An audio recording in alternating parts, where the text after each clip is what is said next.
Hey everybody, it's Chad with Nobody Else's Auto. It is 7 o'clock Sunday evening, time for some Sunday Night Live Chat, the 1 million views episode. And I know for a lot of big YouTubers, 1 million views is like every day.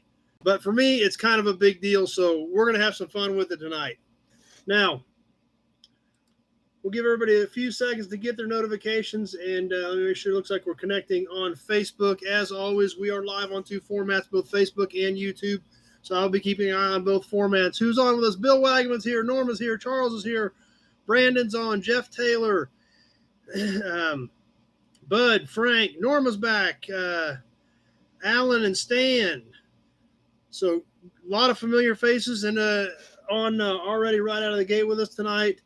Scott is on Facebook. So Facebook is ticking along as usual. If we have issues on Facebook, you're always welcome to jump over to YouTube. Facebook has been really goofy lately. I keep getting slapped with copyright on me talking on Facebook. I don't know what the deal is there. So let's see. Where were we at? Stan and Rusty and John's here. Kevin, Dennis, Pete, Bill Disk is on at work. That's all right. That's right, Bill. Hopefully 2 million or soon. We'll see. Tim Page is on. So glad you guys all made it. And also thanks to everybody saying congratulations on 1 million views. However, I would not have 1 million views if it wasn't for all of you. All your support is what makes this what it is. Your involvement in the auctions, your involvement in trivia, your involvement on being here, commenting, engaging, that's what makes this what it is. That's what pushed me to 1 million views is all of your guys' support. So thanks to all of you is what got us here. So which means we're going to do a lot of cool stuff tonight. Alex on Facebook. Anthony says, stupid Facebook, that's why I deleted it. Yeah. I don't know how I'm getting slapped with copyright on me talking, but apparently there's some way I could do it. I don't know. Maybe I should start like rapping in the middle of the chat, and maybe that's what they're picking up for copyright. I have no idea. Gary's here. Classic Ride Society made it. Did not make the Springfield swap meet. That's all right. Classic Ride Society. We had a good time there. So big jobs here. Let's see. I do have it, Jeff. It was here, but I just got back about 3 o'clock today. So it's been kind of a thrash getting things ready tonight. Because I obviously wanted to get some of the new stuff in the auction pile, which I grabbed a few things, but barely touched the back of the truck. We got a few things in there. But yep, I did get your money order, Jeff. You're in. You are in. Let's see. Gary looked everywhere Friday and missed me. It was a good swap meet. I left about 4:30 Friday, so I was there most of the day Friday. Kevin's here. Brian Dispatch made it. He's ready to go. He wants to have a Hudson. Brian's ready for the Hudson badge. Let's keep that thing rolling. Johnny Z's on. Anyway, let's get through the housekeeping as always. For some of our newer viewers, autocorrect, please double check your autocorrect. If I can't make out your comment, then I will skip it because I don't have time to sit here and try to decipher whatever autocorrect says that Charlie Chaplin's flying purple elephants. I don't know, but that's what autocorrect does. So please double check your autocorrect before you hit send. If you are on the Nobody's Show page on Facebook, I cannot see those comments. This is a shared video from the Nobody Else's Auto page. So if you're on the Nobody Show page on Facebook, you'll need to be on the Nobody Else's Auto page to comment or participate in the auctions or trivia, or the Nobody Show YouTube channel. Trolls, as always, they want my attention. I'm going to ignore them. You guys do a great job of reporting them and running them off, so super appreciate that. Gary says hit the like button. Appreciate that. Tweedly D got his stuff. Awesome. Glad it made it. And I got your check too also, so we're all squared up. So obviously, like if you guys saw the post, we're going to do a lot of cool things tonight. Big Guys 45's on. Steve's on with us.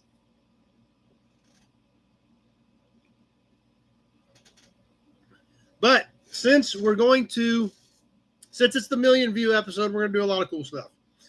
I've got 3 trivia questions penciled in that I'm just going to throw in randomly throughout the night.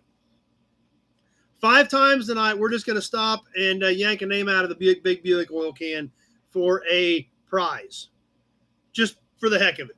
We're going to do 2 rounds of auctions. We'll do one, then we'll take a break, talk about a few other things, then we're going to do another one. We're going to do a lot of cool stuff tonight. Steve's going to be in and out. He's putting a trunk pan in tonight. Well, I'm glad you're on for a while if you're putting a trunk pan in. Tweedledee went back and watched some old videos. Great. That's awesome. there's a lot of cool stuff that a lot of you guys probably haven't seen on some of those videos from a couple years ago as we've been building these things. Build this, got the running board in the mail. He's going to send some pictures of the project. Awesome. So anyway, like I said, that's kind of what we're going to do tonight. We'll start off with open chat. Jason's on with us. And then we'll kind of work through our normal routine for the most part. We'll do open chat. We got lots of stuff to talk about in open chat, obviously.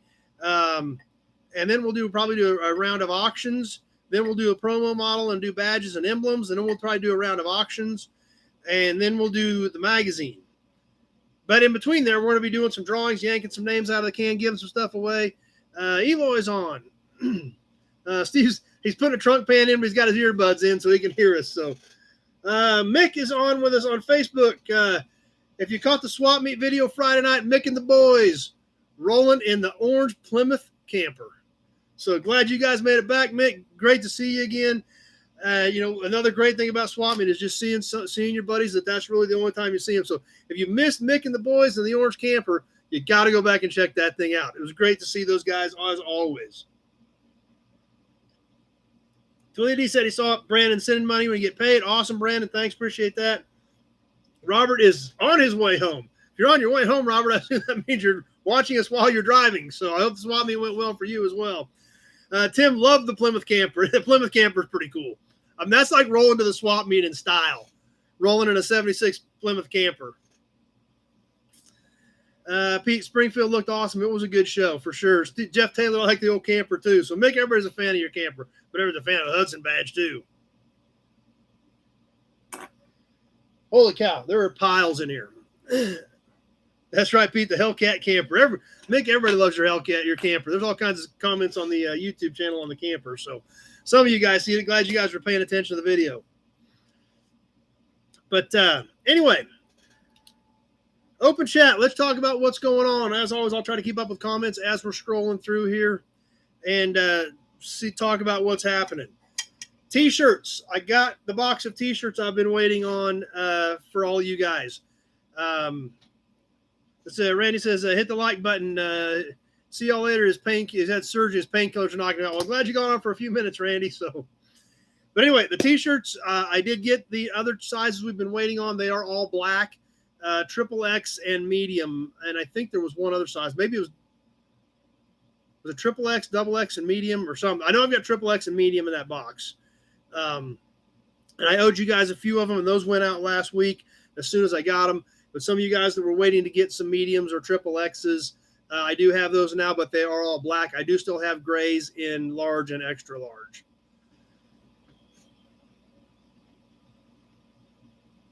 So those are here finally. Like I said, when you got the guy who does some of the best car artwork in the country doing your shirts, it's awesome. So you need to reorder shirts, and the guy's super busy. But we got them. That's all that matters. The Pea Picker. Who liked the Pea Picker video? I had a lot of fun with that thing. I'm sure some of you guys noticed I had a lot of fun with that thing. Alec, have I seen the video of the EV charger concept? No, I have not. I haven't had time to pay much attention to anything. Between Springfield Swap Meet, the spam drags, and all that stuff, I've been on a dead run for about the last 3 or 4 days. Like I said, I got home about 3 o'clock today, and none of this was ready. So I had a lot of boogieing to do. Kevin says the bike video was awesome. That Ryan and Amy said they thought I was going to crash it. Yeah, that was a lot of fun actually. Let's see. Let me get caught up on comments real quick, and then we'll get back to the Pea Picker video. David wore my nobody shirt to the last car show. Awesome. Brian Dispatch, short and sweet, real quick. Our friend Brian Dispatch, coming out with all of his nobody's friends. When he broke his hip, they found cancer in his blood test.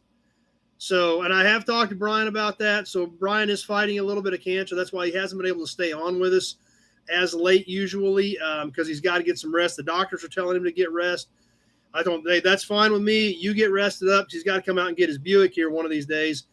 So so maybe breaking his hip was actually a blessing in disguise, because hopefully they caught this cancer early, and he's going to get it whipped. So he's got a Buick sitting out here. He's got to come get and build. So hang in there, Brian. We're all pulling for you, and don't worry about it. Your car's here, and we've all got your back. So that. So anyway, be thinking about Brian. I'm sure this is all going to be coming. I'm sure it'll all pull through, but definitely wanted to throw that out there. That's why he needs his rest. So he hadn't been able to hang out with us, as late as usual. Let's see. Okay, looks like we're back to, that's right. That's right. I appreciate all the prayers and the good luck for Brian. Since he threw that out there, definitely wanted to make sure everybody was aware of what was going on as to why he couldn't hang out with us. Mick loves the Hudson Badge. His Hudson Hornet's his dream car. You got to take a drink every time we throw up the Hudson Badge, Mick, or we'll double whammy you with the Auburn Badge as well. Alec hadn't caught the video, but let's see. Let's get back to the comments on the P Picker. Bill says, Jeff Dosos was great except for the wheelies. Bill says, I need more speed to pop wheelies.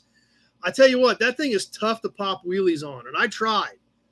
I tried all different positions. I tried, getting my butt clear of the front of the seat. I had my butt clear up on the rear sissy bar, everything, and that thing is tough to wheelie. So that was a little bit of a challenge, considering that I thought the thing would wheelie like crazy. They were muscle bikes. They were supposed to wheelie. So yeah, it was a little bit of a challenge, and it was really, something kind of different, that I was excited. I thought I'm going to wheelie this thing down, make a great video. I tried that like 20 times just to come up with a couple clips that we got. But it was also fun. Tweety saw one on Facebook Marketplace for $3,500. Yeah, they're pretty expensive bikes, so that's for sure. Big Guys 45 liked and subscribed. Check out Big Guys 45. He's shooting for 700 subs. So Tim says keep practicing the wheelies. Yeah, yep, that's for sure. It's it just like I said, it was interesting trying to get the thing to wheelie right. Brian says thanks everyone found it at stage 1, so he's hoping. That's like I said. Breaking your hip may have been the best thing that happened because they caught it early, so that's awesome. Kevin says the smaller front tire makes it hard to wheelie. That's definitely hard to wheelie. I know that. Pete, the sissy bar being in shocks makes it hard to wheelie as well. I'll agree with all that because it's tough to wheelie.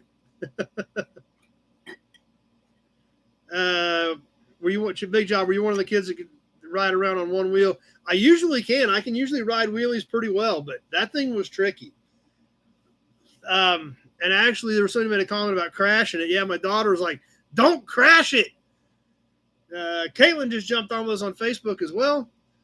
But my daughter's like, "Don't crash the bike," and I was like, "What about me?" She's like, "You'll heal. Don't crash the bike." And I'm like, "Okay, I'll try not to crash the bike." She's like, "The bike won't heal. You will. Don't crash the bike." I was like, because she was shooting the videos while I was attempting to wheelie it and having struggles. So, yeah, Bill, I'm sure the tire parks in the garage are not from the P Picker. Big Jeff says Evil Kowalski. Yeah. Robert says needs more torque. Yeah, it's tricky. I got to say it is tricky.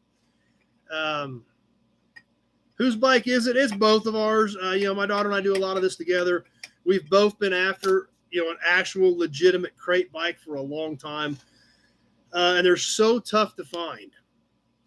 And I've done some research on them, and those things, that is such a niche market. But boy, they've got to be right, and something else I've heard, they've got to be original because they reproduce a lot of the parts, and you can buy a frame, paint it whatever color you want, order a sticker kit, slap it up with accessories, and basically build one out of pieces.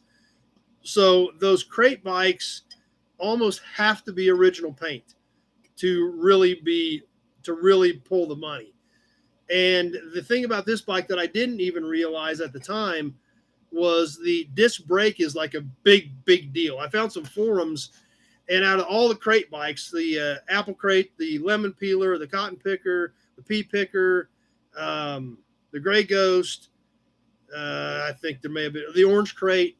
Out of all the crate bikes, the P Picker with the disc brake is one of the rarest and most desirable. Now, they made the P Picker for like 4 years. However, ended production on the P Picker in 72, and 72 was the first year for the disc brake option. So there's a very small window of P Pickers with disc brakes, which I guess makes that bike super rare. So Kevin says definitely don't crash it. Yeah. Kenny made it. Glad you're here. We had a lot of fun with it. Hudson Badge. It's a great piece. It's a beautiful bike. As you guys saw, we have the original owner's manual, and it's an amazing piece. We've been like I said, we've been after one for a long time. Finding one of this caliber with the documentation. Like I said, I had to pay up for it, but it was worth it, I think. And I think now that I've done some more research on that exact bike being a 72 P Picker with disc brakes, even though I paid up for it, I still think I'm okay. And I still think the bike would probably even make a few bucks if I wanted to sell it. But, man, that's something we've been after for a long, long time. So I was super excited to get it. I'm glad you guys liked it. I know you guys geek out about some of that stuff like I do, and that's what we had a lot of fun with. So if you haven't caught that video, you've got to go back and check it out. It was a lot of fun doing it, and I just love the bike. It is so awesome. Like I said, I think the tires have been replaced, which, I mean, the thing's 50 years old, so I hope they have been replaced. So, and I was wheeling it, and and I didn't crash it because I blew out a tire. So I think that's I'm taking that as a good sign. Auburn Badge.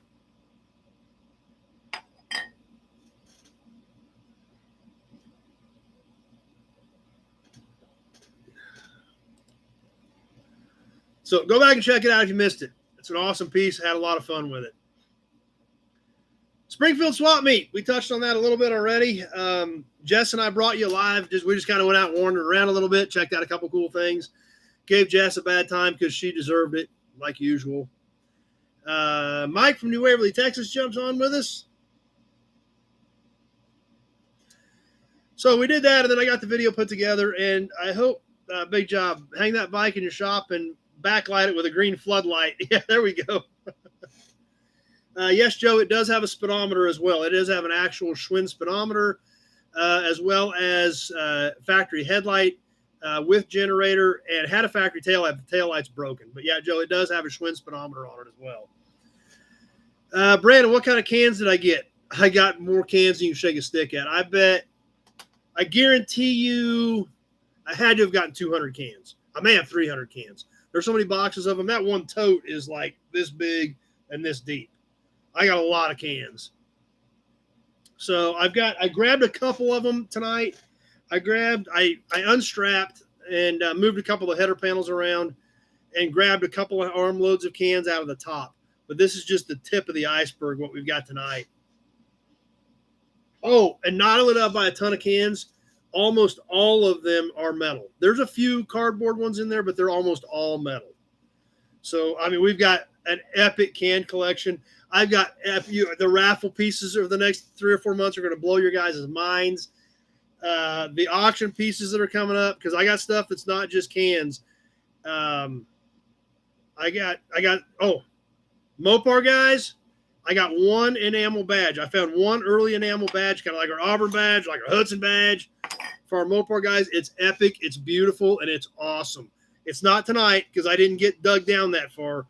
Like I said, I got home at 3, so I backed the truck in the shop, popped the straps off, moved a couple of those header panels off the top, and grabbed an armload of cans. But hubcaps, that badge, some other emblems, lots of cans, couple of signs, plus some epic raffle pieces for the next 3 or 4 months.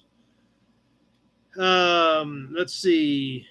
Anthony, big money at Meek in Monterey this week, too. Yep, that's true. My buddy Jim Wicks was there, but I have not checked in with Jim to see how it went. Big job. Jess was good in the video. She's quick-witted with her comments.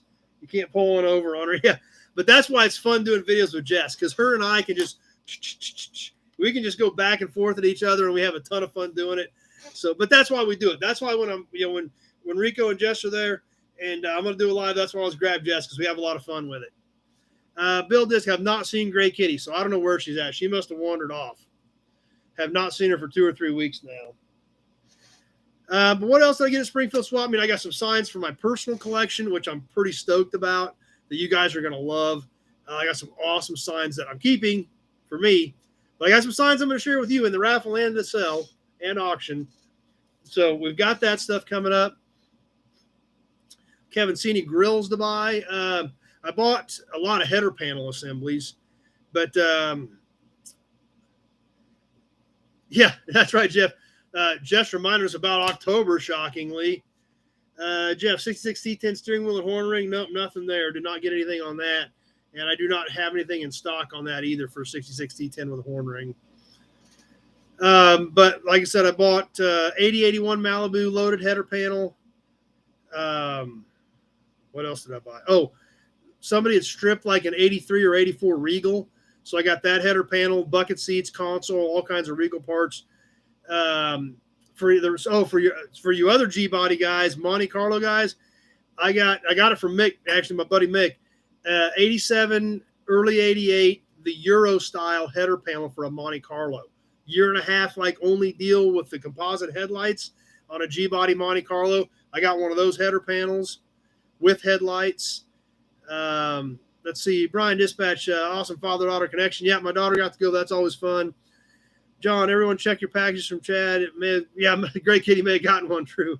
Yeah, Big Jump like, whose birthday in October? Gee, we don't know, Jess. Tweet the D, so to actually make a mistake buying a fake sign, so that describes about fake sign. I don't think anything I bought was fake. In fact, a lot of stuff I bought was some stuff I bought was kind of chipped up, so. Belgian badge. But like I said, I'll look at my pictures here, see what else. And like when I get the truck unloaded tomorrow, I'm going to do you a full video on what we did. I bought a header panel for like a 77 Lincoln Versailles complete header panel. Thrash Metal Cinema 70 SS Monty, did not get any of those.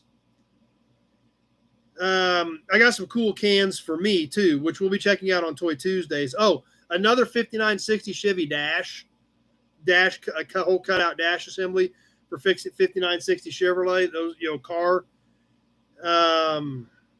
WS6 wheels, 98, 99, not the wheels I need for mine, but a set of like the mid to late 90s Trans Am and WS6 chrome 5-spoke wheels.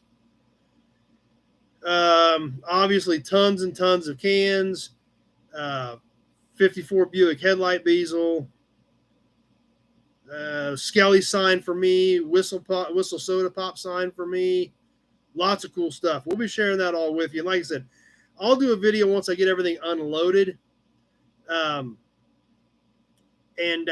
show you what we all brought in. I got a lot of cool stuff that we'll be working into Toy Tuesdays coming up. No 71 or 72 Le Mans Sports either, Thrash Metal. Jason, my birthday's in September. There you go. Tim, saw you haggling on the wheels. Yep. That was fun. Those guys were good sports. That's what makes it fun. I didn't know who those guys were. Never talked before in my life. We had a lot of fun with the wheels when my daughter was filming it, so that was great. Had a blast. Hudson Badge. Now, I don't know if you guys caught on the video or not. I did run into one snafu at the swap meet. They advertise they will haul your parts out for a donation. Not true. They will haul some of your parts out for you. I had 3 piles, and I had consolidated my piles into certain areas, so I didn't have like 10 stops. I carried stuff to one area where I had a pile, and the guy would let me stack it. And once we finally, Shayla waited in line for an hour to get one of the part shuttles. They ran 2 loads for me, and they said, "Oh, you're done. You got to get back in line and start over." So that place is way too big to have to tote all your stuff out. And we still had those wheels left to tote out. That sucked. So that deal was not quite as advertised, that they will haul your parts for you. They will haul part of your stuff for you. And when a guy like me goes in and buys a ton of stuff, that's a big, big deal. I mean, that will drastically affect whether I go back next year. And if I do go back next year, it's going to drastically affect what I buy for sure. Bill, how are the prices there? Seems like they've been going around where I'm at. I mean, if it's too high, I don't buy it. I mean, I've got to buy it where I can afford to sit on it. So, and at every swap meet, I price stuff that I think is too high. I price stuff that I can buy and sit on it and afford to sit on it for a while until I can sell it. So the thing about Springfield is it's a good size swap meet, and there's enough stuff you can usually find enough to make it worth your trip. So let's see. John, I found a Red Devil lighter fluid can Friday in an estate sale. Yeah, those are pretty cool. $5, can't go wrong there. Let's see. Great Gale, there's an auction close to Sedalia on the 3rd of September. I've heard about that. I haven't looked at it very much. It looks like there's a lot of cars there, but for me, I got 51 of them here to pick up, so I don't need to chase them too far. Actually, I think I bought another one. I may have 52. I got to call. A guy sent me pictures of a truck on Friday. I got to call him tomorrow and get that deal locked in on another old Chevy pickup. So I definitely don't need to go to Missouri to buy more. So, but yeah, it looks like a heck of an auction. I just haven't even looked at it yet. Boats and Badge. So anyway, I'll get that video up after I get the truck unloaded and give you guys a good look at most of what I got. I'm not showing you everything because I'm not going to show you what the raffle pieces are. I'm going to hide those and I'm going to trick you on them so it's going to be a surprise when the raffles pop up. And there's way too many cans to look at all of them because there are boxes and boxes full of cans. So, Bill, once Carlisle will let you bring your vehicle in, once you show your driver's license, they put a ticket on your windshield, you can go pick up your stuff. And see, and they don't let you they do from 10 o'clock to 4 o'clock at Springfield. There are no vehicles allowed on the premises moving. You cannot move between 10 and 4 with a vehicle. So that's why they advertise parts hauling, but it's only some of your parts, not all your parts.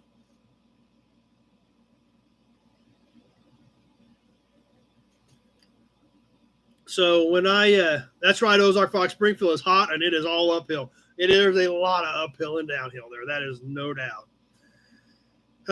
John, have you picked up any more of the 50-plus cars? No, I haven't because I left Wednesday afternoon. And I spent Monday and Tuesday trying to get everything shipped and getting everything ready to go. So I did not haul any cars. This week I'm definitely hauling cars. So I will get some of them knocked out. I kind of hope I get this other pickup bought too. Robert, still looking for a 55 Chevy step side. There again, just depends on which 55 Chevy step side you're looking for on that.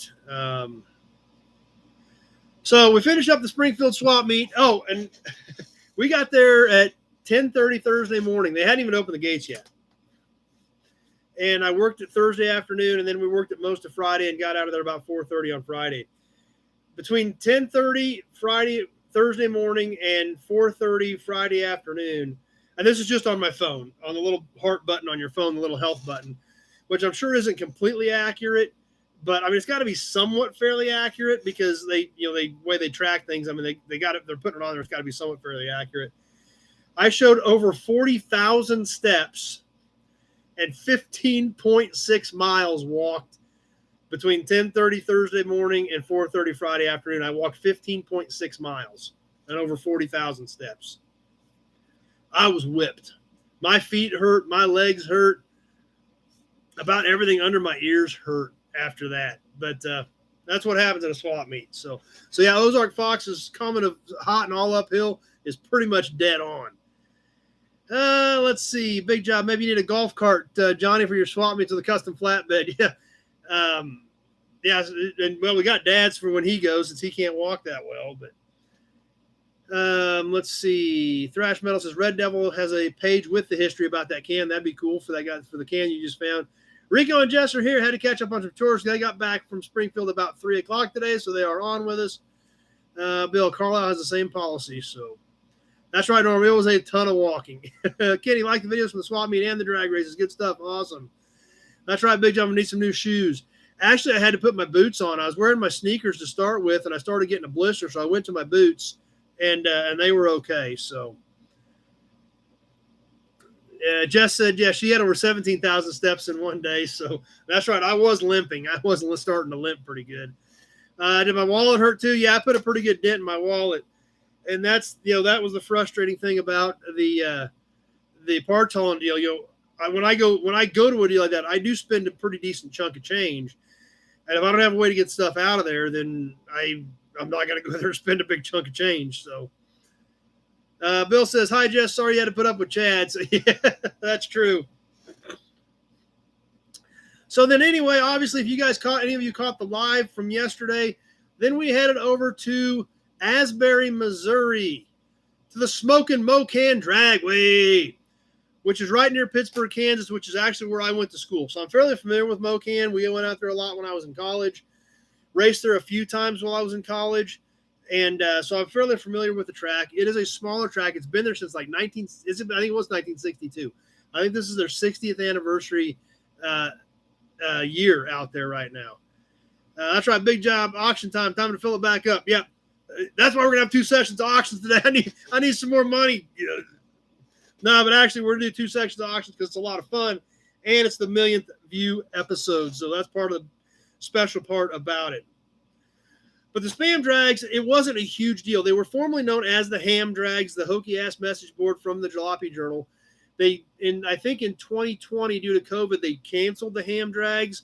So Mocan went ahead, and I think they kind of canceled them at the last minute. So Mocan management went ahead and had the spam drags. They renamed it the spam drags, all pre-65 cars racing, and it was pretty cool. Jeff from Canada. No, we haven't done the promo yet. We're still in open chat. We haven't even gotten that far yet. We're mixing it up a little bit tonight, Jeff. All kinds of cool stuff. John, it's crazy. I can walk in a flea market or swap meet for hours, 15 minutes at the grocery store, and he's done. Yep, I know the feeling there, dude. I walk in the grocery store, I get what I need, and I get out. Mopar Badge. But the spam drags, you guys caught the live. I've got another video put together that I'll throw up tomorrow night or Wednesday night of a bunch of clips. We got some racing action on there. We got some cars to check out. I did a walk around in that super cool 41 Chevy truck with the rake nose on it. Just some awesome stuff that, at the spam drags.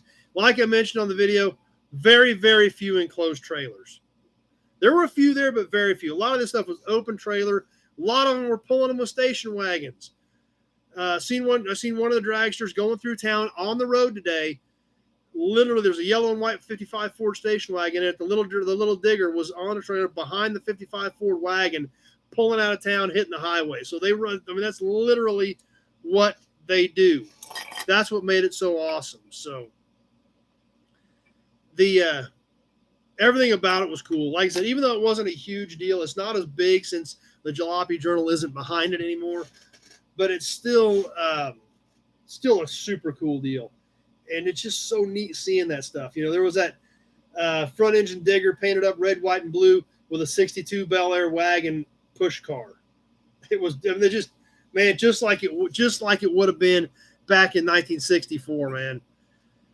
Let's see.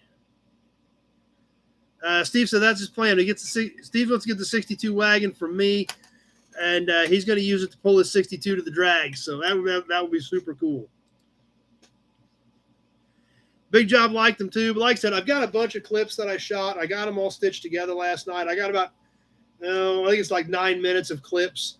And it's all clips. So if you don't like clips, you're not going to like it. But, some burnouts, some starting line action, few wheel stands in there, a little bit of walking around the pits, walking around a couple of the vehicles, and some cool things like that. So it's all just clips that have been put together to build a little video out of it.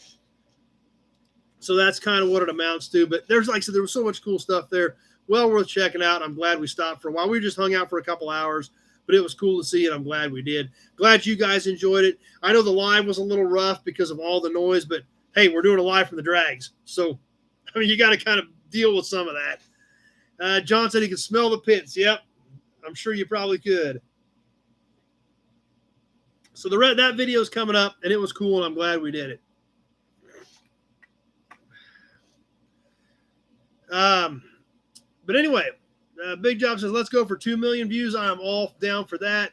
And once again, all the support and all the congratulations for the 1 million views for me is awesome. But it's because of you guys that I got 1 million views, and that's what is so exciting to me. So I super appreciate that as well. Pete loved the straight axle cars. Yeah. Yeah, that stuff is so cool. There were some cool gassers there, that's for sure. Auburn Badge. Anyway, let's do something else fun. Jason doesn't have his name in the can. Yeah, because we're going to yank 5 names out tonight, and they're all going to go back in. They're all going to be freebies. Jeff Taylor loved the noise in the video. So, oh, yeah, that's right, Big Job. I do hope the second million is quicker. That's for sure. What are we going to do? What are we going to do now?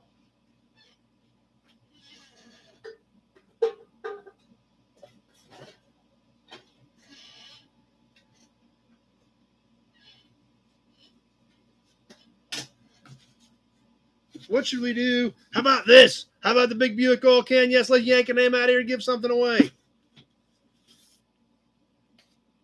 I am going to go through who is in right now instead of doing it later, just so so everybody's clear. If you think you were in and we missed you, please let me know. Tweedly D. This is this week. This is the new batch from this week. Tweedly D, Jeff Taylor, Dennis Chapman, Brian Dispatch, Alec Blanchett, and Kenny Peterson. That's who got in this week.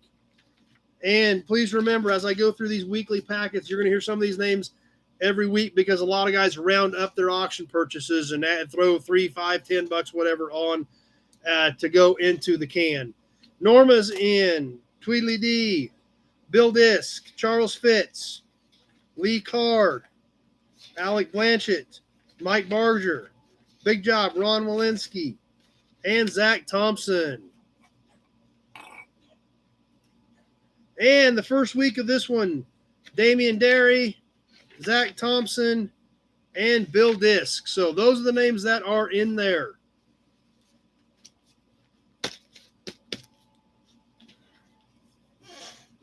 I got so much stuff stacked around here, I can't even figure out where to put my piles of paper. That's right, Bill. Bill said he wanted smell-o-vision. I did see that while we were on the live.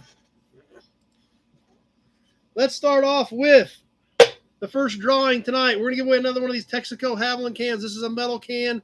Great paint. Top cut out. Bottom still in it. Original metal steel can. Original metal. Original paint. Super cool Texaco Haviland can. And let's give it away to somebody. On tonight's extra drawings, these do not count towards the drawing at the end of the month for the Miracle Power sign. All the names tonight will go right back into the big Buick can after we get done. However, you can only win once tonight. I want to get it spread out. You can only win once tonight. So, Texaco Haviland motor oil can, an original metal one.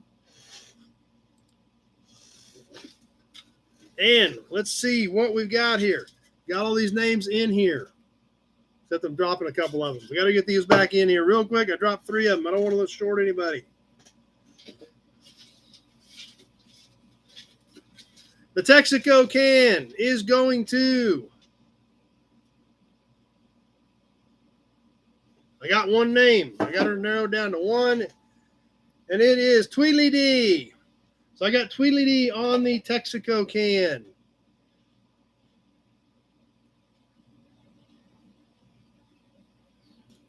So Tweedly D goes right back in the can, but you can't win again tonight. So we'll sit that one down and out of the way.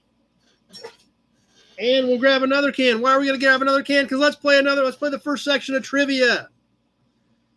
As always, we're going to put this on a little bit of a timer, on a 90-second timer, just so we're not sitting here for 5 minutes while people are going through videos trying to find the answer. This is another household oiler, 3-in-1 metal can. What's cool about this one is the plastic spout and the little plastic nipple on top of it still there. This is an original metal can. No barcode, so probably 70s era, I'm guessing. On the little 3-in-1 household oiler metal can with spout. And the first trivia question. And I need the name, both first and last name, of the original owner of the pea picker. Who was the original owner of my pea picker? It was in the paperwork. It was super exciting, and it's awesome to have that history to go with it. So we're on the first round of trivia. And I'll keep it on both formats just in case some of our Facebook viewers watch the pea picker video as well. That's part of it. I've got part of it. I want first and last name. I'm making it tricky because I knew everybody would get the first name. That's why I made it tricky.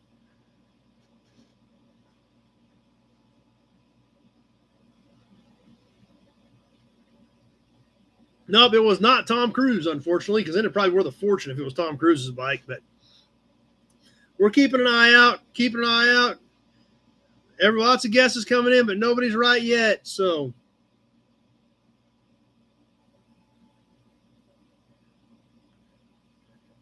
and we're winding up to a minute, so I'm keeping an eye out for everybody. There, Kenny got it. Tom Cruise? No, it wasn't Tom Cruise. So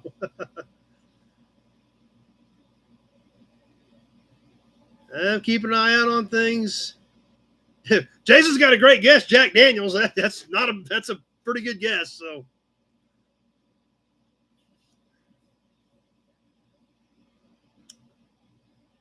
I actually haven't even seen number one on tonight, so that's kind of weird. I haven't seen number one pop up. I wonder if he must have got busy tonight. Don't have it yet. We're letting it run a little bit longer just to see if anybody gets it.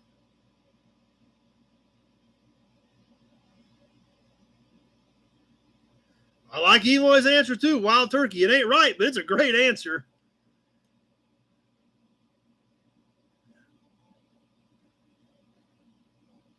And still not seeing anything. We're coming up on 2 minutes. We're going to need to move on. So I'll keep an eye out here for just a little bit more. I got a lot of good guesses, but and that's right, Tim. I knew everybody would remember the Jack Jr. like that. I knew the last name was going to be a little bit trickier, but we're already past 2 minutes. So we'll go ahead and wrap it up. Maybe we'll just throw this can in and do a little, throw it into the route or throw it into the drawing. Maybe we'll do another drawing. Mercedes loves the clock. Wish you could buy it. Well, you can jump in the raffle. We're going to give it away to somebody, Mercedes. So the answer was Jack Hales, Hailes. Jack Hales was the original owner in the owner's manual. So I knew the Jack. I looked at when I first got to that part of the video. I was like, Jack Jr. No, wait a minute. Everybody's going to remember that. That's why I wanted to make it a little bit tougher. So maybe we'll throw it in with maybe we'll do an extra round of drawings or something. We'll see what happens. Anyway, who's up for some auction stuff? Because we got some epic auction. Jason says, oh, yeah, that's what I meant. Jack Hale, that's what he meant. Yeah, sure. Auburn badge.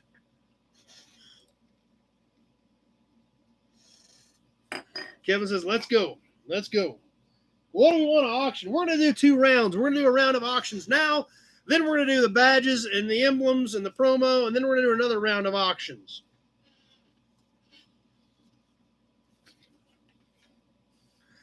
And as always, I've got kind of a mixture of stuff here to some $20 stuff, and I've got some higher dollar stuff in here that is super cool. So I tried to get a good mix in here. As always, let's run over the auction rules real quick. Ozark Fox remembers his grandma using that 3-in-1 on her sewing machine. Auction rules real quick, and I know because there's some newbies on here, and I keep forgetting to do this. Anybody can bid. There's a couple people who haven't paid me that are on the you don't get to play anymore list, but for the most part, I've had really good luck getting paid. Let's keep it that way, guys. We're all adults here, and let's keep it that way. If we have a troll on here making stupid comments, I will not take those bids. So please keep an eye out. If you guys see me ignoring a bid, look and see if it's somebody that's been making a bunch of stupid comments, because I will ignore those bids. Payment, PayPal, friends and family, check, money order, cash, Western Union, whatever you guys want to do. That whatever works for you guys, I don't care. Doesn't matter to me. Whatever's more convenient for you to get me paid. And non-U.S. buyers, I don't have a problem with you bidding. However, the way that we've structured this is it supports itself. I spent a ton of money at Springfield this weekend on cans and signs and things like that. Tweedledee says he missed the Texaco can, but you want it anyway. So Norma says I am freezing up a little bit, so hopefully that clears up since we're getting ready to get into some of the auctions. But non-U.S. buyers, like I said, I spent a ton of money on stuff this weekend. The auctions need to support themselves, so I will. If you're a non-U.S. buyer, I have no problem with that, but you will have fees in getting me paid. It's usually $30 or $40 for a wire transfer, plus whatever it costs to ship it to you. If you want to build up, 2, 3, 4 weeks worth of stuff and then pay it one time and ship it together, I have no problem with that either. Just let me know that is what your plan is, so I can mark it on my notepad of all my auction stuff and keep track of that. So non-U.S. buyers, you're more than welcome. Just remember, you're going to have extra expense, because it's not fair to all the other people that are supporting this if it costs a fortune to ship one package overseas, and that takes out of the auction pot to replenish the stock. So That's right, Brian Dispatch. Number one, Sebastian Gray Kitty need a wellness check. That's true. Kenny says he's good. Perfect. Jason says bust some kneecaps. Yeah, you just don't get to play no more. It's real simple. You don't get to play no more if you don't pay. It's that simple. Norma says she's up and going. Perfect. Like I said, tonight I've got a mixture. As always, we've got a lot of the normal stuff: cans, license plates, emblems, badges. I don't think I have any hood ornaments tonight, and I don't have any signs. I've got a few signs that we got this weekend, but like I said, I grabbed a couple armloads of cans off the top of the buckets in the truck and grabbed them. John, do you notify winners with the shipping cost if we win a bid? If there's something big and there's extra shipping, I will announce that when we sell it. The small stuff, the cans and emblems, I just figured the shipping included into that. Some of you guys do throw a few extra bucks into help with shipping, and I super appreciate that because there again, that helps keep this thing flowing financially as far as replenishing the stock and things like that. So, and anybody that has any questions after the auction, if you want to bid on some stuff and you get it bought and you're not sure about something, call me tomorrow morning. I'll walk you through it. No big deal at all. And we've had some newbies that have jumped on it and got some stuff the first night over the last month or so. So, I mean, everybody's in. After I get done describing the item and people start bidding, I will put it on a 90-second timer. I use the stopwatch on my phone. Right here is what we'll be working off of. I'll start it. I'll watch this timer. I will announce when 1 minute has passed. Or I put it on a 2-minute timer, excuse me. I'll announce when 1 minute has passed. I will announce when 1:30 has passed. And then when we're down to 20 seconds, 10 seconds, etc. Now, please remember, there are delays on the system. Depending on your device, I've heard delays of 10 seconds. I've heard delays of 30 seconds. Tablets, phones, PCs, all of them have different delays and depends on your internet service as well. So when I announce that 1 minute, 30 seconds has passed and we're down to the last 30 seconds, some of you guys, it could be down to the last few seconds. That's when you need to be thinking about your max bid. If something's at $40 and you're willing to give $50, it's probably what you better put in, because if you go 42, we got snipers on here and they're good. And a lot of these guys have their delay figured out and they will know when they can bid so that I see it within literally the last 5 seconds. Sometimes they lose and get burned, but a lot of them are getting pretty good at sliding them in there in the last 5 seconds. So when I announce 1 minute, 30 seconds has passed, please be ready to fire those bids in and think about what your max bid might be. These snipers are good, and there's a lot of people that get blown out on something that they really wanted over a few bucks. The reason I know that is because they're frantically rebidding, and we're well past. I've already sold it, and bids are still popping up. So please keep that in mind. Let's see. Let me get caught up on comments. So no, John, if you bid on something and you buy it and you've got a question, just call me tomorrow. That's not a problem. Kenny says PayPal users don't forget to hit send. That's right. Kenny thought he paid me a couple weeks ago, and I called him last week and I said, "Hey, did you send that?" He said, "Oh yeah, I paid you. So I double checked and I was like, "Man, dude, it's not here." And he put it in and didn't hit send. So yes, right. Kenny says, "Be sure you hit send." Zach made it. Whiskey Business is on.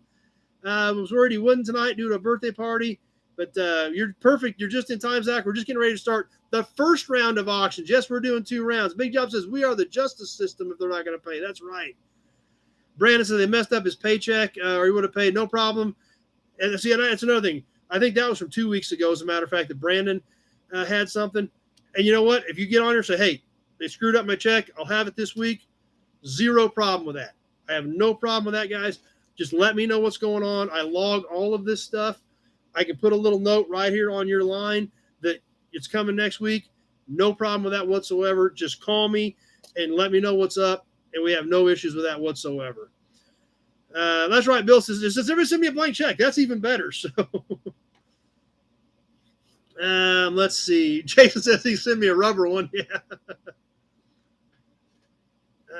Let's see. Kenny says even the snipers can get sniped. That's true. But there again, that's why I always forewarn everybody, hit it with your max bid. If it's a few dollars more for your max bid, you're better off throwing it in there. And the guys that do it usually win, because their bid will hit, and the snipers, there'll be 3 or 4 snipe bids coming in, but they've already got them covered. So Pete says he forgot to pay 1 week too, but there again, that's why it's not a problem, because you got that's right, Bill, you did win last week. That's exactly right, because you went with your max bid. The snipers couldn't touch you, even though they tried, and you won. So Tweeta says need to pay with PayPal. It's whatever works for you, Tweeta D. I mean, like I said, I get your checks every time, and we don't have any issues with that either. So that being said, I think I covered most of the auction stuff. If I don't, if you got a question, be sure to throw it out there. Let's dig into the box of cans and emblems, and holy cow, we got a lot of cool stuff in here.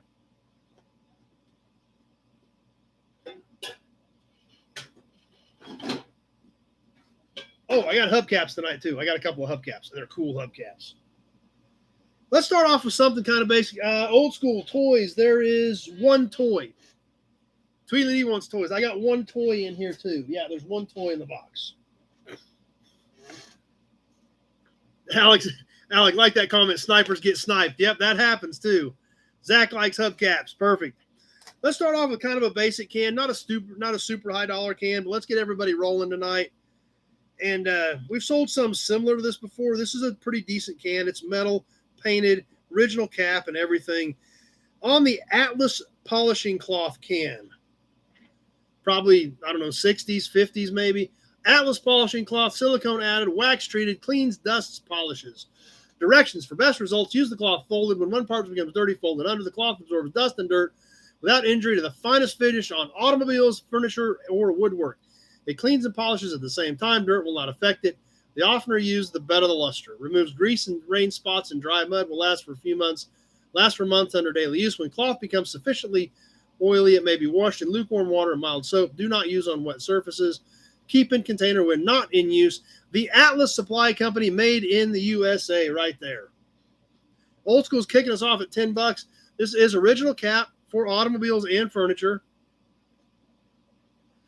Dennis at 15 on this one. Let me grab the tape measure here and give you the size on this one, and we'll go ahead and get rolling. Tweedledee, I missed the Girard auction with 1,500 cans. I didn't see that auction. The Atlas polishing cloth is just over 5 inches tall and about 3.5 across the top. So it's got a few dents, a few scratches, but it is original paint. It's got a nice shine to it. And we've got Dennis at 15 on YouTube as we kick this thing off live on the timer. Get my notes made here. Get ready to roll on tonight's auctions. Round number 1 of the auctions. I've got Zach at 25.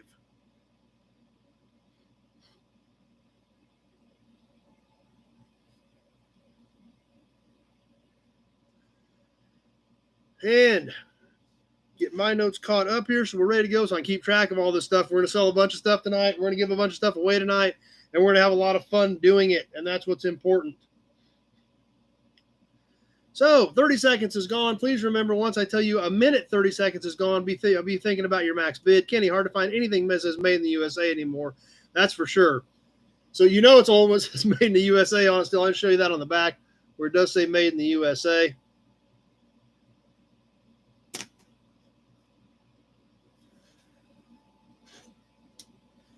As we come up on the 1 minute mark, 1 minute has now passed. So when we get to that minute 30 mark, be thinking about that. Be thinking about your max bid on this one. Tweedledee says he's got a line of credit on PayPal. That could be dangerous. Hey, roll with it. We got a lot of cool stuff to sell.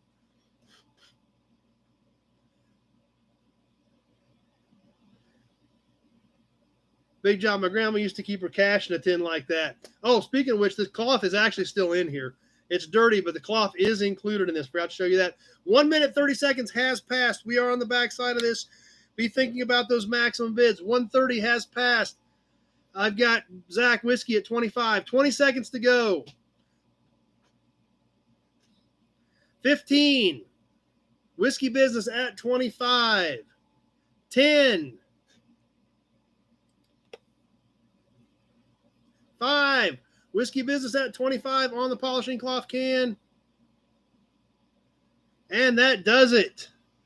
Whiskey Business at 25.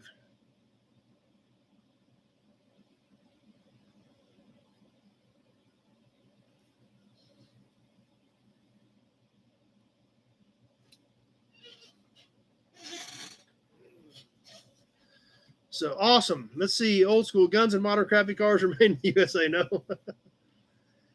Tim, next rarest is assembled in the US. Yeah, that's true.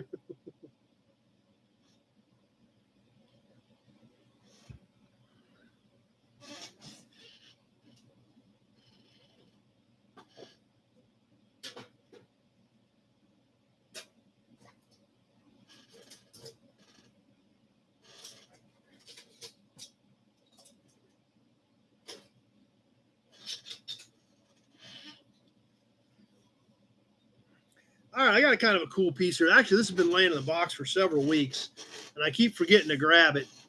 But we're going to do this one next. This is a Chevrolet horn button. This is 40s, I think early 40s. I'm not sure on the exact year, but it is a cool piece. I keep forgetting to grab it.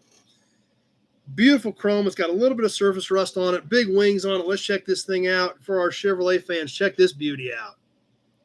The problem is the chrome's a little too shiny on it. I guarantee you this baby was made in the USA. Check that out. We can see the clock in the background of it. I don't know what year this is for sure, but I think it's early 40s. You can see the awesome wings coming off the Chevrolet. That's right, Kevin says that is sexy. It is a sexy piece. Chevrolet up and down.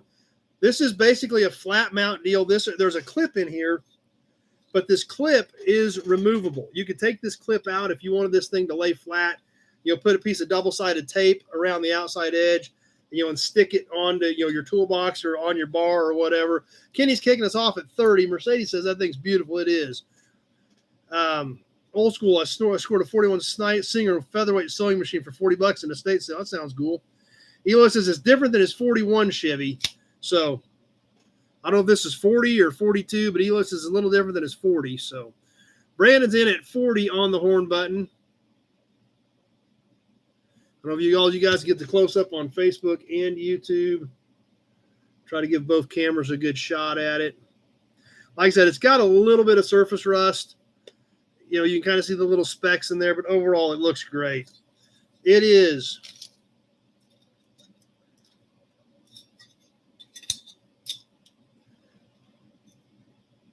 about 3.5 ID. Inside here is about 3.5 into this lip. So we go to the outside lip, it's just over 3.5. It does. It's kind of a miniature hubcap. That's right. We got Brandon at 40. Let's go ahead and kick this thing off on the timer. And we are live right now. Brandon at 40 on the super cool bright chrome Chevrolet horn button. As the timer ticks down, I'm going to make my notes here.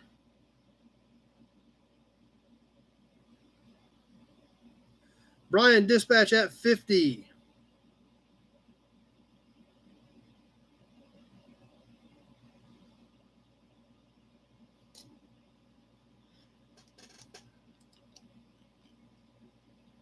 Outlet came in at 45, but I got Brian at 50 on YouTube. So as we're ticking down on this one, it is a cool piece. Like I said, it's been laying in the box for weeks. I keep forgetting to grab it. Kenny at 55. John, Chad was out off a large truck, or were they that big in cars? I think this was car. I think this is car, if I remember correctly.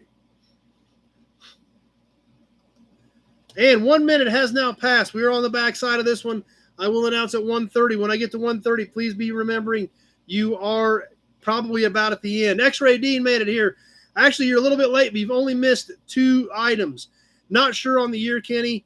Brian Dispatch at 65. Eloy says it's different than his 41. So is it maybe a 40 or maybe a 42, something like that? I think it's in that one. Maybe it's 46, but I think it's out there. Alec at 60. I got Brian at 65, though, on YouTube.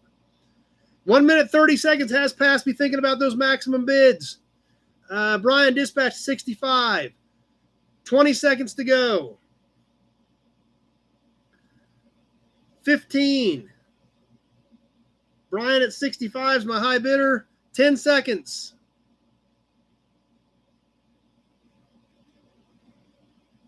Pete at 81. Kenny at 72. I got Pete at 81. 2 seconds left. And that does it. Pete at 81. Kenny and Pete both came in there swinging at the end. and had Pete 80. There's a whole bunch of people swinging at the end that just fed through at the end. But I got Pete at 81. Pete, Kenny, Brian Dispatch, and John Anderson were all there at the end, and Pete had them all covered. So and that is a cool piece. It is a beautiful piece. There is no doubt about it.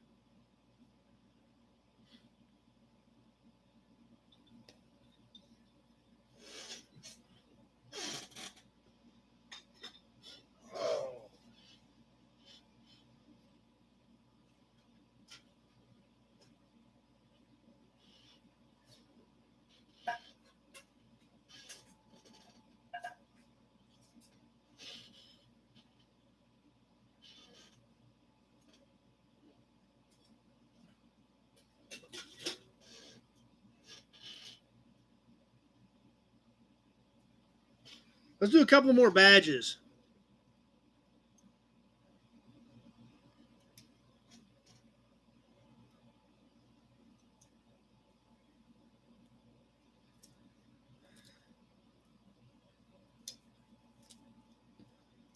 Let's move to GM's premier brand. Big Job. I got medium adults. Big Job is what I've got, which are big on little kids, but once a kid gets, if they're little tiny kids, they're too big. But a medium adult will fit, most kids, unless they're really little tiny kids. Big Job. Kenny says I should have worn his nobody shirts. How about a Hudson badge? Let's move to a couple more emblems from GM's premier brand, Cadillac. One of these is really cool. One of them is just kind of average. We'll start with the kind of average one. Just the old Cadillac Crest. This is plastic, probably 80s. 6 years old. Yeah, medium adult's probably going to be a little bit big, but that's the smallest I've got. It is 5 inches. And it is 1.25 inches tall on the gold Cadillac Crest. Now, the cool piece is this is probably 70s. The base is broke, but I love these crests and wreaths. Hood ornament, the base is broke right there. But still, if you're going to put it on a bar, put it on your toolbox. I love these Cadillac crest and wreath badges. This one is 2.5 across. We're 2.5 across here on the Cadillac wreath and 1.5 inches tall. So 2.5 by 1.5 on the Cadillac badges. Alex kicking us off at 20 on the Cadillac badges. So got Alec at 20. We're going to kick this thing off on the timer and get boogieing on it since we got a lot of stuff to do tonight. And we're live. I've got Alec at 20 on Facebook. So we're rolling on this one. I'm going to make a note here.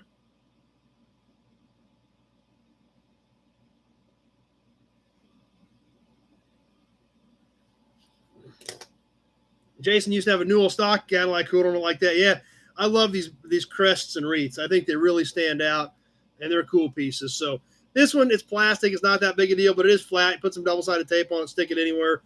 But these things, this is all metal except for the plastic insert. This thing actually has a little bit of meat to it, and they're super cool pieces. So kind of throwing this in with the cool piece. So got Alec at 20 kicking us off. We are rolling down on this one and heading towards our 1 minute mark on the Cadillac badges. And I'll start looking at what we want to do next.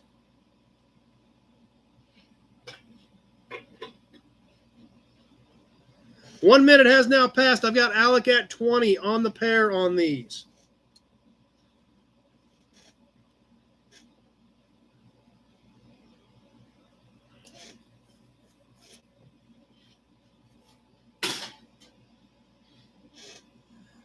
Brandon, I have several of them from all the years of working at a salvage yard. Yeah, I bet that's so. And we're coming up on the minute 30 point. Alec may sneak these out with a $20 bid. 1 minute, 30 seconds has now passed. Here we go. We're coming down to the end. I've got Alec at 20 on the Cadillac badges. Brandon at 21, 20 seconds left. We've got Brandon at 21, 15 seconds to go. 10,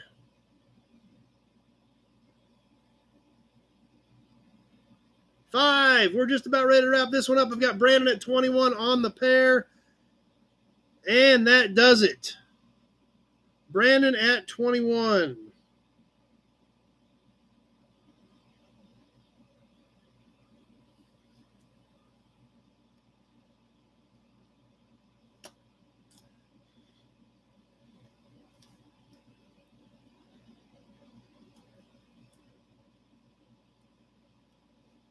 And Alec came back at 23 right after that. So,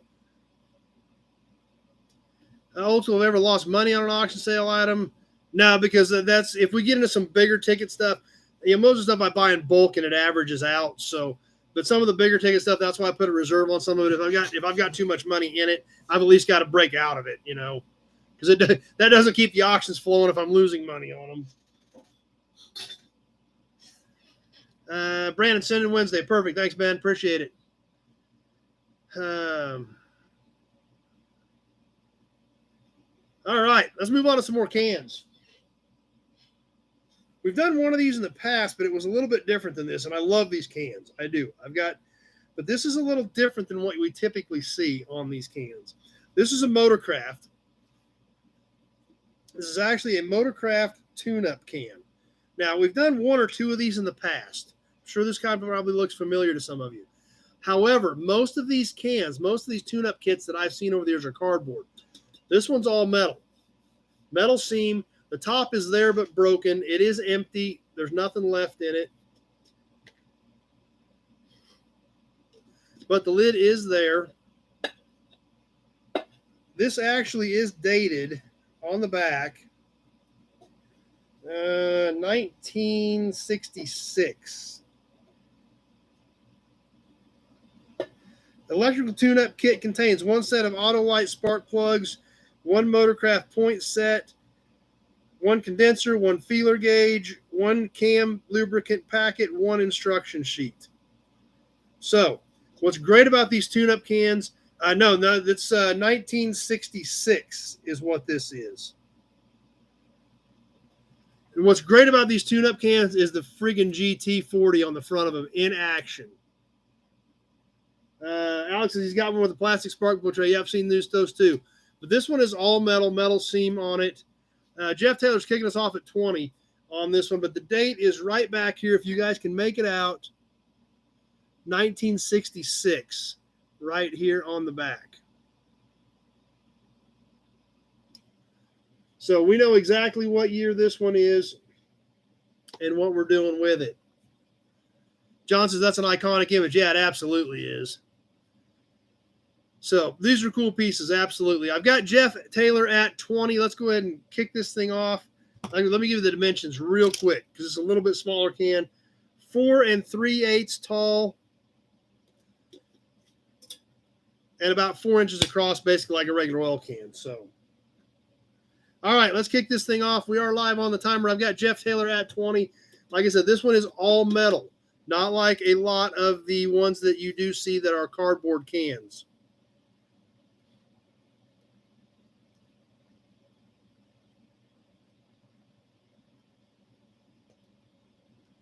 Cool piece. You see the seam on it. It's got all the details on the back, including the year.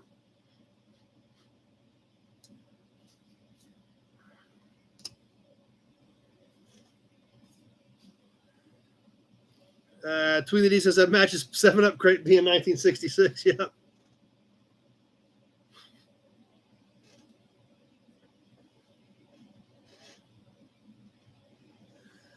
All right, let's see. That's right, John. I think it would be great for storage your pens on your desk, and it would be because it's a little bit shorter than a normal can. So your pens actually stick out a little bit. And 1 minute has now passed. I've got Jeff Taylor at 20. With the cardboard ones beginning in the 70s vintage, most of them were still mid-60s. They were just made both ways, but you see a lot more of the cardboard ones than you do of the metal ones. Jeff Taylor at 20. Maybe he's going to sneak this one out of here. We're almost to that minute 30 point. Jeff Taylor at 20. And 1 minute 30 seconds has now passed. Be thinking about your max bids if you're going to slide one in on this all-steel Motorcraft tune-up can. 20 seconds to go.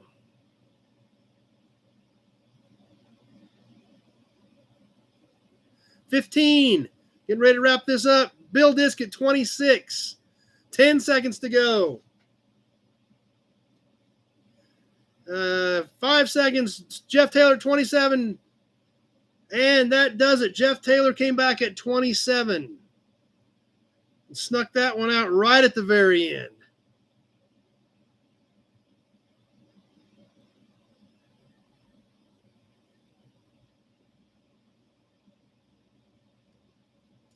That's a cool can for sure.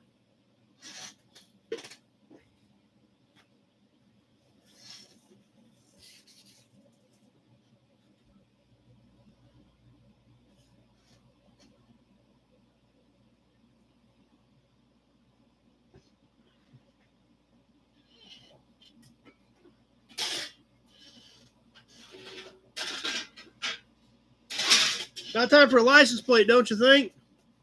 Something kind of different when it comes to the license plates tonight, or the first one we're going to do, actually. This is a standard size license plate, and it's not extremely, well, I say it's not extremely old. It's almost 40 years old. So this is another super cool Kansas dealer plate from 1984. D999.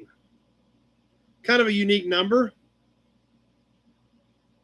This is a regular size plate that we're all familiar with. You know, right at a foot long and 6 inches tall. Basic stamp metal plate.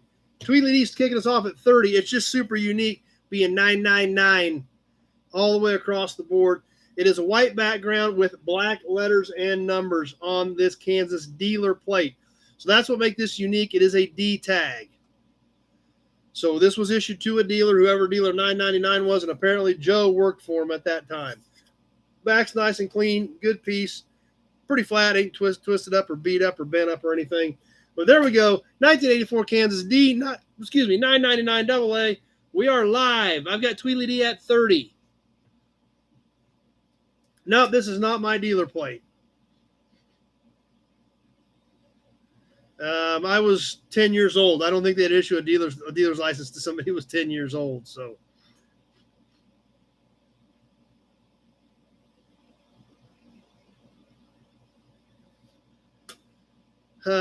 Tweedledee at 30. That's the year he graduated.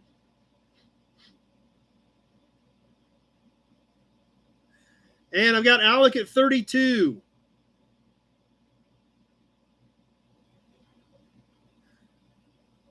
Alec at 32 as we're working our way towards the 1 minute mark on this kind of unique plate. Tweedledee's back at 40.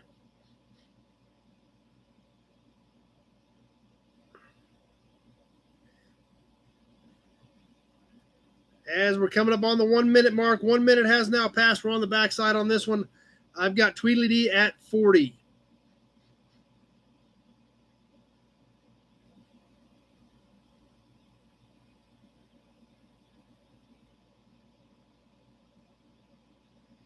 And we're coming up on the minute 30 point. Tweedledee at 40 is my high bidder. Appreciate that, everybody. Thanks for the help on that. And 1 minute, 30 seconds has passed. We are on the backside of this. Be thinking about your max bid. Brandon and I were both pinned at that point. So Sniper's coming. 20 seconds to go. Tweedledee at 40. 15 seconds. 10. Tweedledee at 40 is my high bidder. 5. Just about ready to wrap this one up. Alec at 41, and that was it. Holy cow. You could not have cut that one any closer, Alec, but he came in at 41, pretty much right on the buzzer. Holy cow.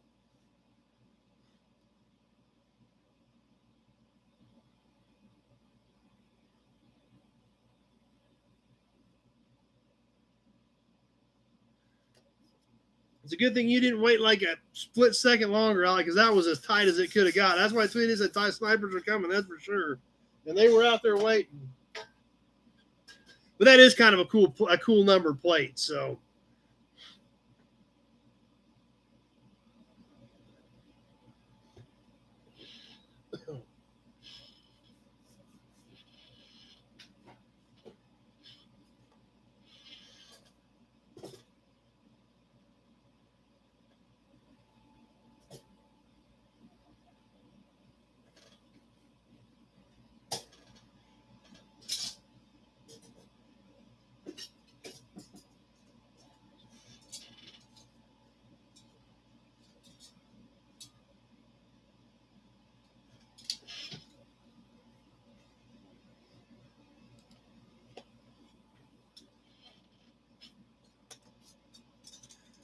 Who wants to do some emblems? Emblems and badges are always great.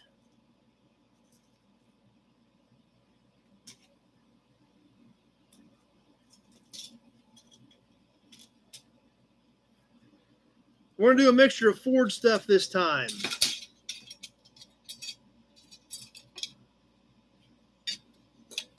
That's right, Big Job. You snipe at the end or you just go big in the beginning. That's true.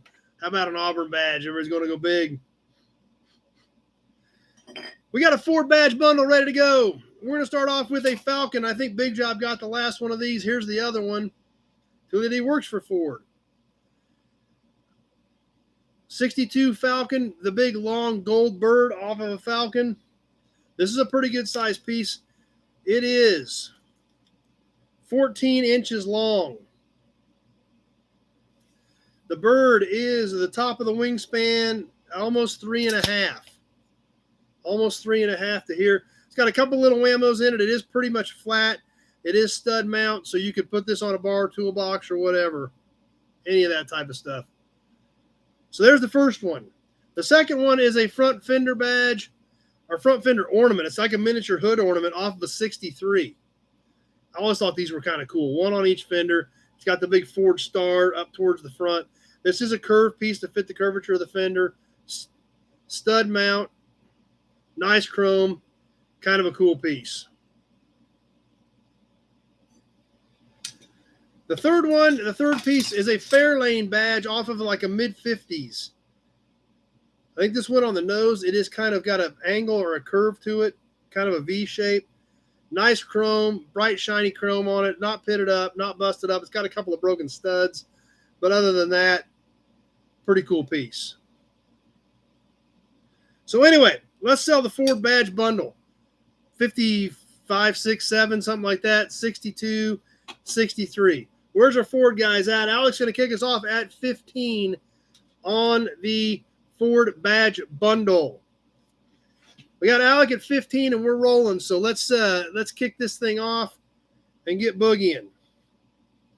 And we are live on the timer on the Ford badge bundle. I've got Alec at 15. I'm going to make my notes here.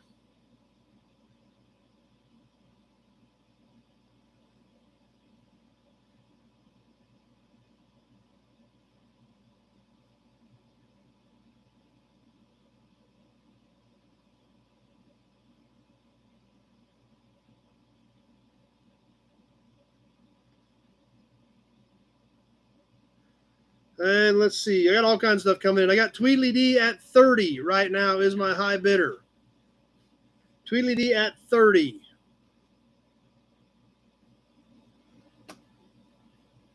Brandon's going to jump off. Glad you made it for a while tonight, Brandon.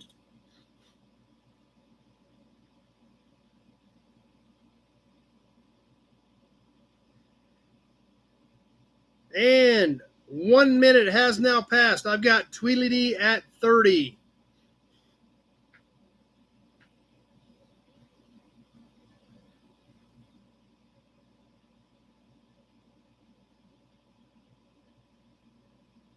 All three pieces, one money. We're coming up on that minute and a half point. So please be thinking about your max bid on the Ford badge bundle on all three pieces here coming up very shortly. And 1 minute, 30 seconds has now passed. We're down to the wire. Be thinking about where you want to be on this. I've got Tweedledee at 30 on the whole handful.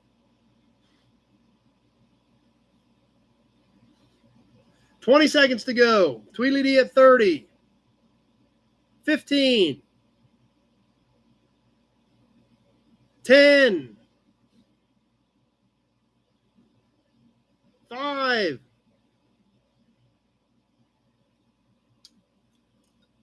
And that does it. Tweedledee at 30. Oh, Zach came in right after that at 31. Just a split second too late. I had Tweedledee at 30.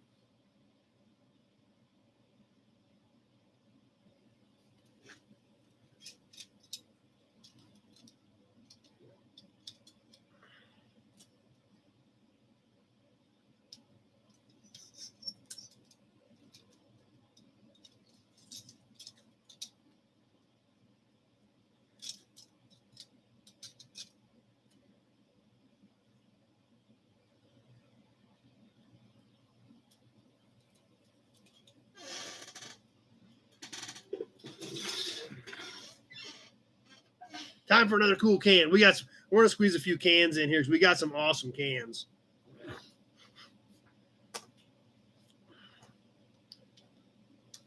Yeah, that was a pretty good deal. That's some cool pieces. And there again, that's why I like to mix it up. I've got some stuff in here that's going to bring some more money, but we've sold a lot of $20 and $30 stuff tonight too because I want everybody to play. I don't want to just throw everything up here being a $100 piece because that way, some people don't want to or can't afford to do that, but everybody wants to play. So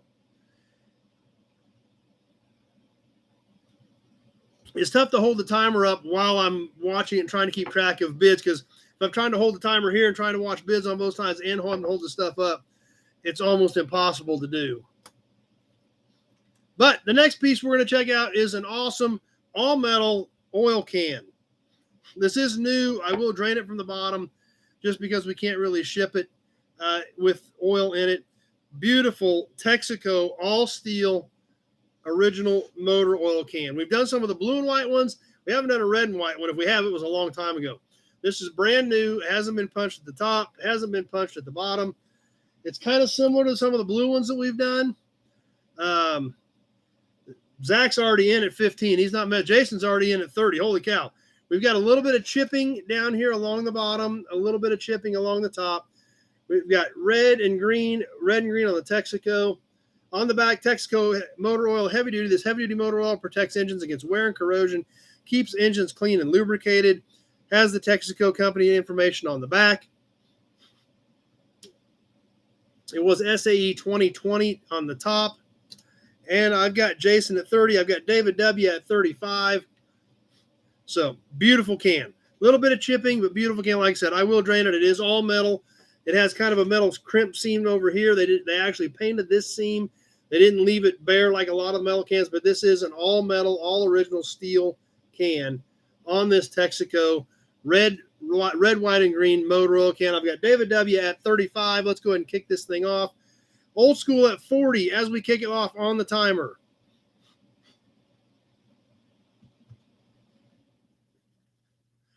And we are live. Let me get my notes caught up here.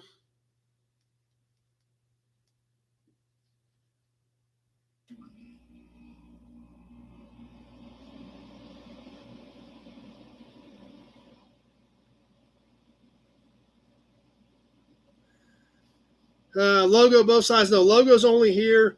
Has Texaco motor oil and the company specifics on the back. And I've got Old School at 40. We are live. We are ticking along on this one right now.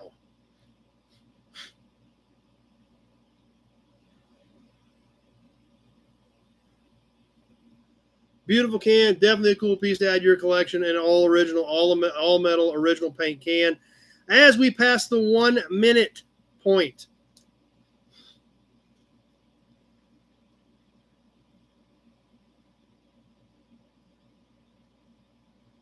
And we're on the backside of this one. Be thinking about your max bids. There was an awful lot of interest. Lee's on with us. You're a little late, but you made it. We're only halfway through the first round of auctions. Lee, we got a lot more stuff to give away yet tonight. As we're coming up on the minute 30 point, this is a great can. Watch out for snipers on this one. Be thinking about that max bid because as of right now, we are at that 1 minute and 30-second point in the auction.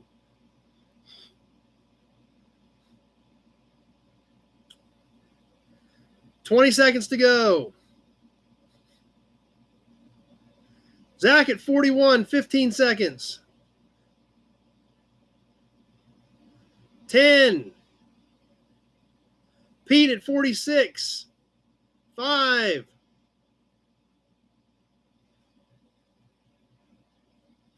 And that does it. Pete at 46. Zach came in there at about 2:01.5 with 47. But I had Pete at 46 when we hit the 2 minute mark.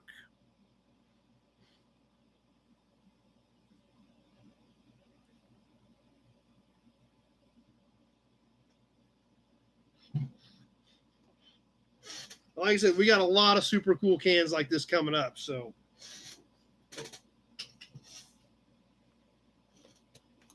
Mopar Badge.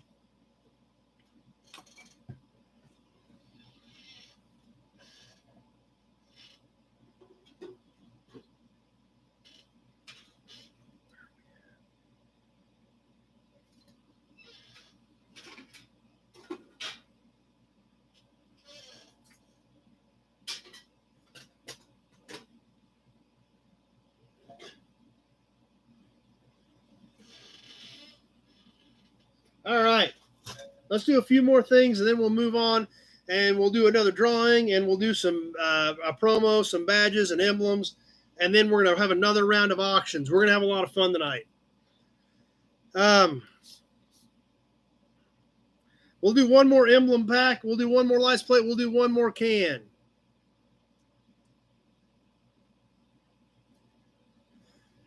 Grant's on with a straight six fan. Be sure to check out Grant's G-body build on his Grand Prix he's got going on the straight six fan channel on YouTube.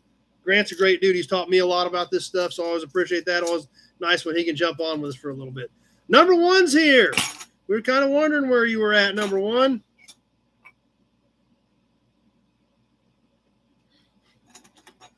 But let's do a few more emblems and then a few other things. We're going to mix some stuff up. We're going to have a lot of fun. Right now, we're going to give you an Auburn badge. Then we're going to get another batch of emblems. We're going to do kind of a Chevrolet intermediate badge bundle. 3 badges on Chevrolet intermediate type cars.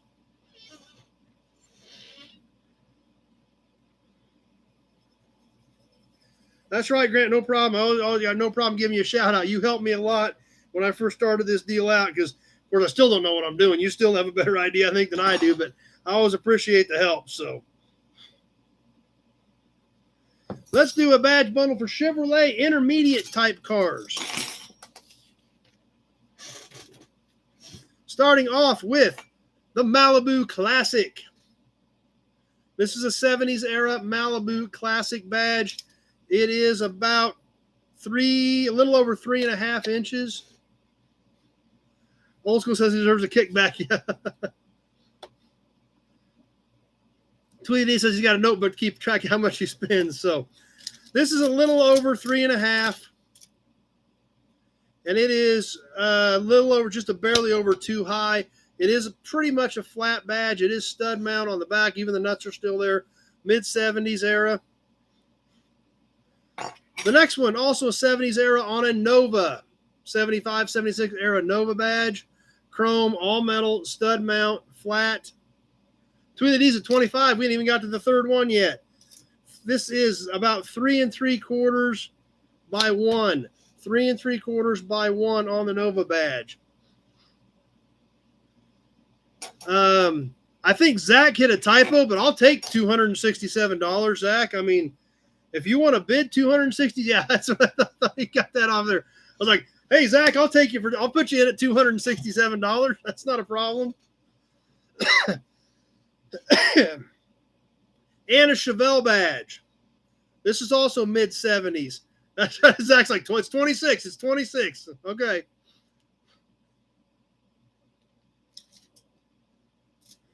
This is almost 5 inches long and about 2 inches tall. Now, the 2 inches goes up to the top of the Chevy and down to the bottom of this by Chevrolet. Norm at 40, Zach at 42. Let's get this thing on the timer. Get them moving on the intermediate Chevrolet badge bundle. Jason's got all these in his collection. I had Alec at 30 as well. We're already blown well past that. With Zach at 42 on YouTube. And we are live, ticking down right now. They are all 3 metal, Kenny. Yes, all 3 of these are chrome-plated pop metal. Norma at 50. Mopar emblems, Tweedledee. Oh, we got a Mopar emblem coming up. It's going to be in the second round, but that's right here. It's awesome. So you're going to definitely want to stick around for the second batch of auctions because it's cool. So we're rolling on this one. I've got Norma at 50.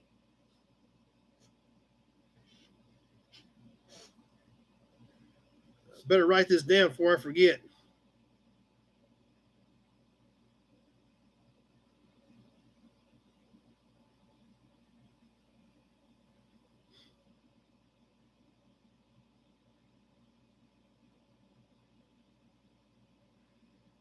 And we're coming up on the 1 minute mark. I've got Norma at 50 on all 3 badges right now. 1 minute has now passed. Be thinking about your maximum bid. Zach is after the Malibu.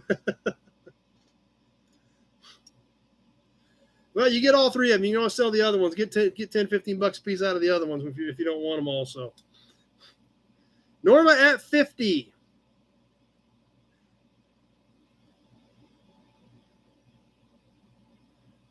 As we're coming up on the 1 minute, 30-second point, be thinking about those max bids because 1 minute, 30 seconds has passed. We had a lot of people jumping in on this thing right out of the gate, so there may be some snipers out there kind of laying low right now. 20 seconds left. Norma at 50. Watching for the snipers. 15 seconds to go. 10. Zach at 55. 5 seconds to go. And that does it. Zach at 55. Alec came in at 57 right after that. Alec gave it a good shot. Tim, got any IH stuff? Not tonight. We don't have any international stuff in the boxes tonight at all.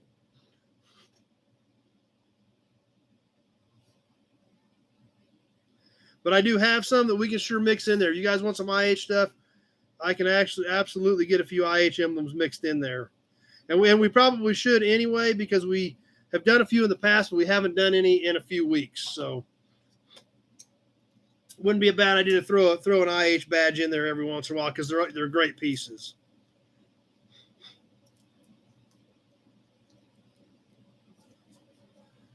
Ag stuff, Tweelet E says, I've got a little bit of that stuff too we need to get mixed in at some point.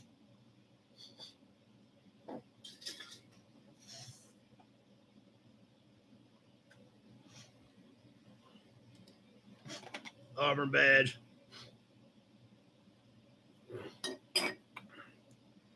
So Zach just wants the Malibu and he tried to work something out with Norma on the rest. So that's fine too, whatever you guys figure out. A couple more pieces and then we're going to keep rolling here. This next can, I got a box of these, and there's a couple of different ones in them. I don't know how many I've got. I got a couple of handfuls, but there's a couple of different styles in them. This is new old stock. I got this weekend. This is a Nix Mend Right vulcanizing whole weld gum for synthetic tubes. I don't know any idea about this. Tim, ag or truck? I'd have to go bid. Okay. We'll work on some of that stuff, some ag and truck type stuff. This is pretty cool. Nix Mend Right quality product, worldwide distribution. No Navy stuff, Tweedly D. This is a different size. This is 6 5/8 tall with the cap. Tweedly D's kicking us off at 15 right now, right out of the gate. Jason's at 15. It is just over 3 across the top. Jason at 20. Like I said, this is brand new. These are new old stock. And I bought a couple of handfuls of them, but some of them say different things down here. So I don't know how many I've got of each one. That great color, it's brand new. So X-Ray Dean at 24. Kenny, it's vulcanizing. It's got to be good. So, but inside, this is original cap.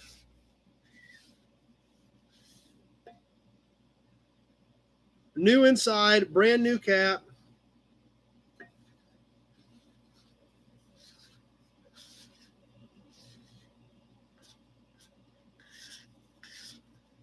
Let's say Norma and you guys just give me a shout on that other stuff. We'll sort those emblems out on how you want to do it, if you want to pay me or not. I do it right now, but I don't want to get too hung up in the middle of that. When we're doing the vulcanizing can, new old stock. This is cardboard, actually, by the way. This is a cardboard can, so these would not have survived. It is a metal cap, metal base, cardboard can. I've got X-Ray Dean at 24 on the brand new Mend Right vulcanizing can. Let's kick this thing off on the timer and get it rolling. And looks like Zach and Norma got that deal sorted out. So that's right. That's perfect. We'll get that figured out. You guys let me know what we need to do on that. We'll slide a Hudson badge in there for you. As we are live on the timer on the Mend Right new old stock vulcanizing can.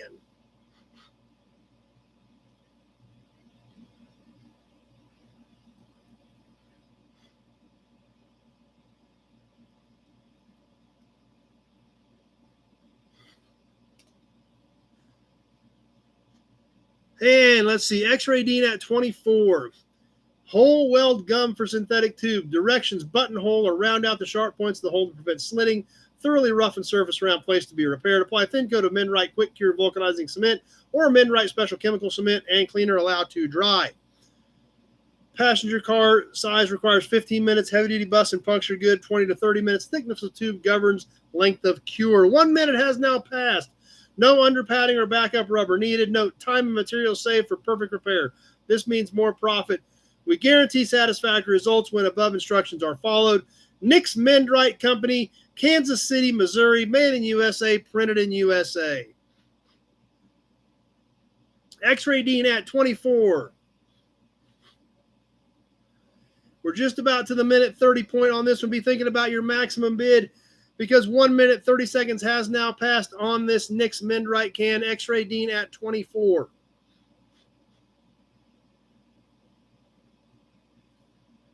$20 seconds to go.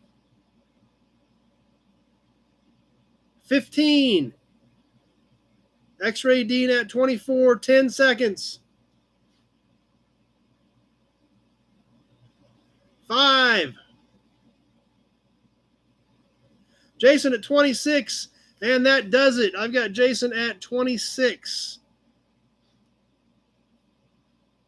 And Tweedledee D at 27 just after that.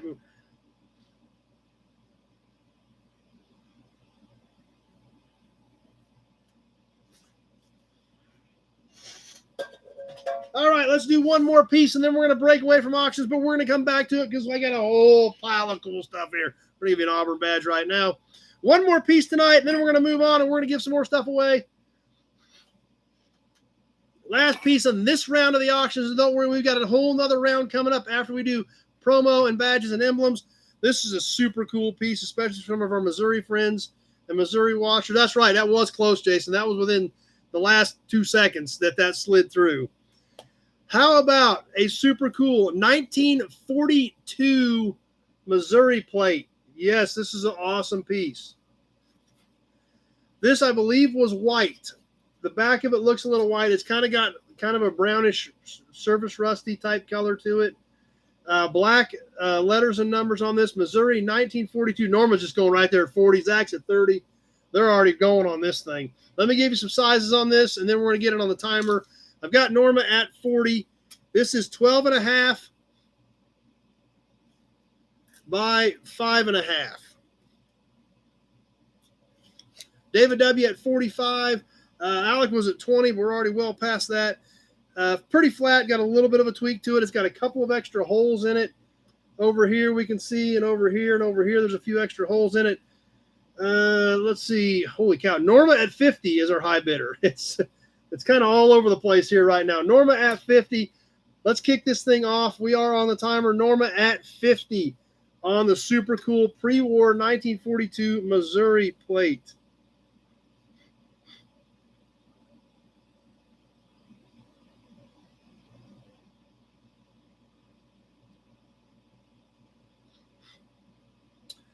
Norma at 50. This is a good looking piece. Like I said, you think this thing's 80 years old. So it's got a little wear on it, but it's 80 years old. John says those aren't holes, those are stories. And that's exactly right. That's 100% true, John. Lee at 60. Why were those holes put there? Why was there a hole added here? Why was there a hole added here? Why was there a hole added here? What hung? Where did this hang? Where did they put it? What did they do with it? Norma at 70.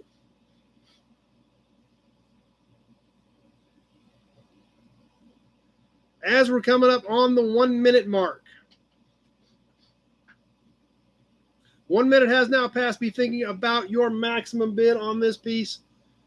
It is, of course, metal. I didn't say it was metal. I'm sure you figured 1942 license plate. It's actual metal. So Norma at 70. Yep, that's right. Tweedledee was a different way to mount it, but what did they mount it on? Why did they mount it that way? Who knows? But we are coming up on the minute 30 mark. Be thinking about those max bids because 1 minute 30 seconds has now passed. I've got Norma at 70 as we're coming down to the wire on this super cool pre-war plate. 20 seconds to go. That's right, Zach. It is not carbon fiber. That's for sure. Norma at 70, 15. 10. Highlander at 72. 5 seconds left to go. Highlander's awake. He slid that one in there. And he got it. The Highlander at 72 right there at the last second.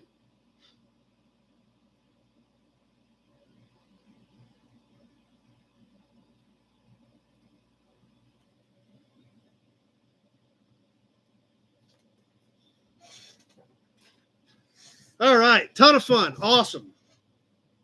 Auburn badge. Let's do a couple of other things, and then we're going to do another round of auctions, and we're going to give more stuff away, and we're going to play some more trivia.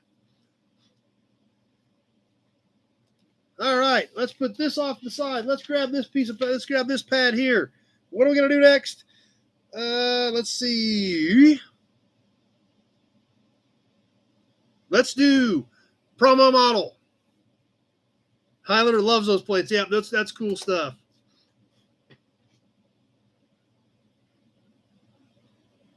Promo models, badges, emblems, more giveaways coming up. More trivia. That's right, Tim. A lot of action tonight. And we got more to come. Tonight's promo model. A little bit rough around the edges, but hard to find one, and a very popular one at that. Whiskey's already got 40 on the promo. We don't even know what it is. But this is one out of my personal stash. That is something I do need to do. I do need to go through my promos and see what I've got for duplicates to try to slide some of those in there. No, number one, it is not a Mustang, but you are very close from the glimpse of it that you did see. It is the 1967 Camaro Ss 350 in kind of a brownish gold. Like I said, this is not a mint promo by any means, but these first-gen Camaros are always good pieces to find. I would love to find a 67 pace car promo. I had an opportunity to buy one as a kid when I was like 10 or 12. But, of course, at the time, it was like $60, and that was just as well been $6,000 at that point. Grant's got to jump off. Glad you made it for a while tonight, Grant. Elo still wants the Riviera. Kevin digs it. Bill likes the color. Highlander still picks those 8-foot bedsides. Did you send me a text on that? I don't remember. But I will be around this week. The last 2 weeks between the auction in Kansas City and Springfield Swap Meet, I haven't been around much at all. So John says I'm killing him.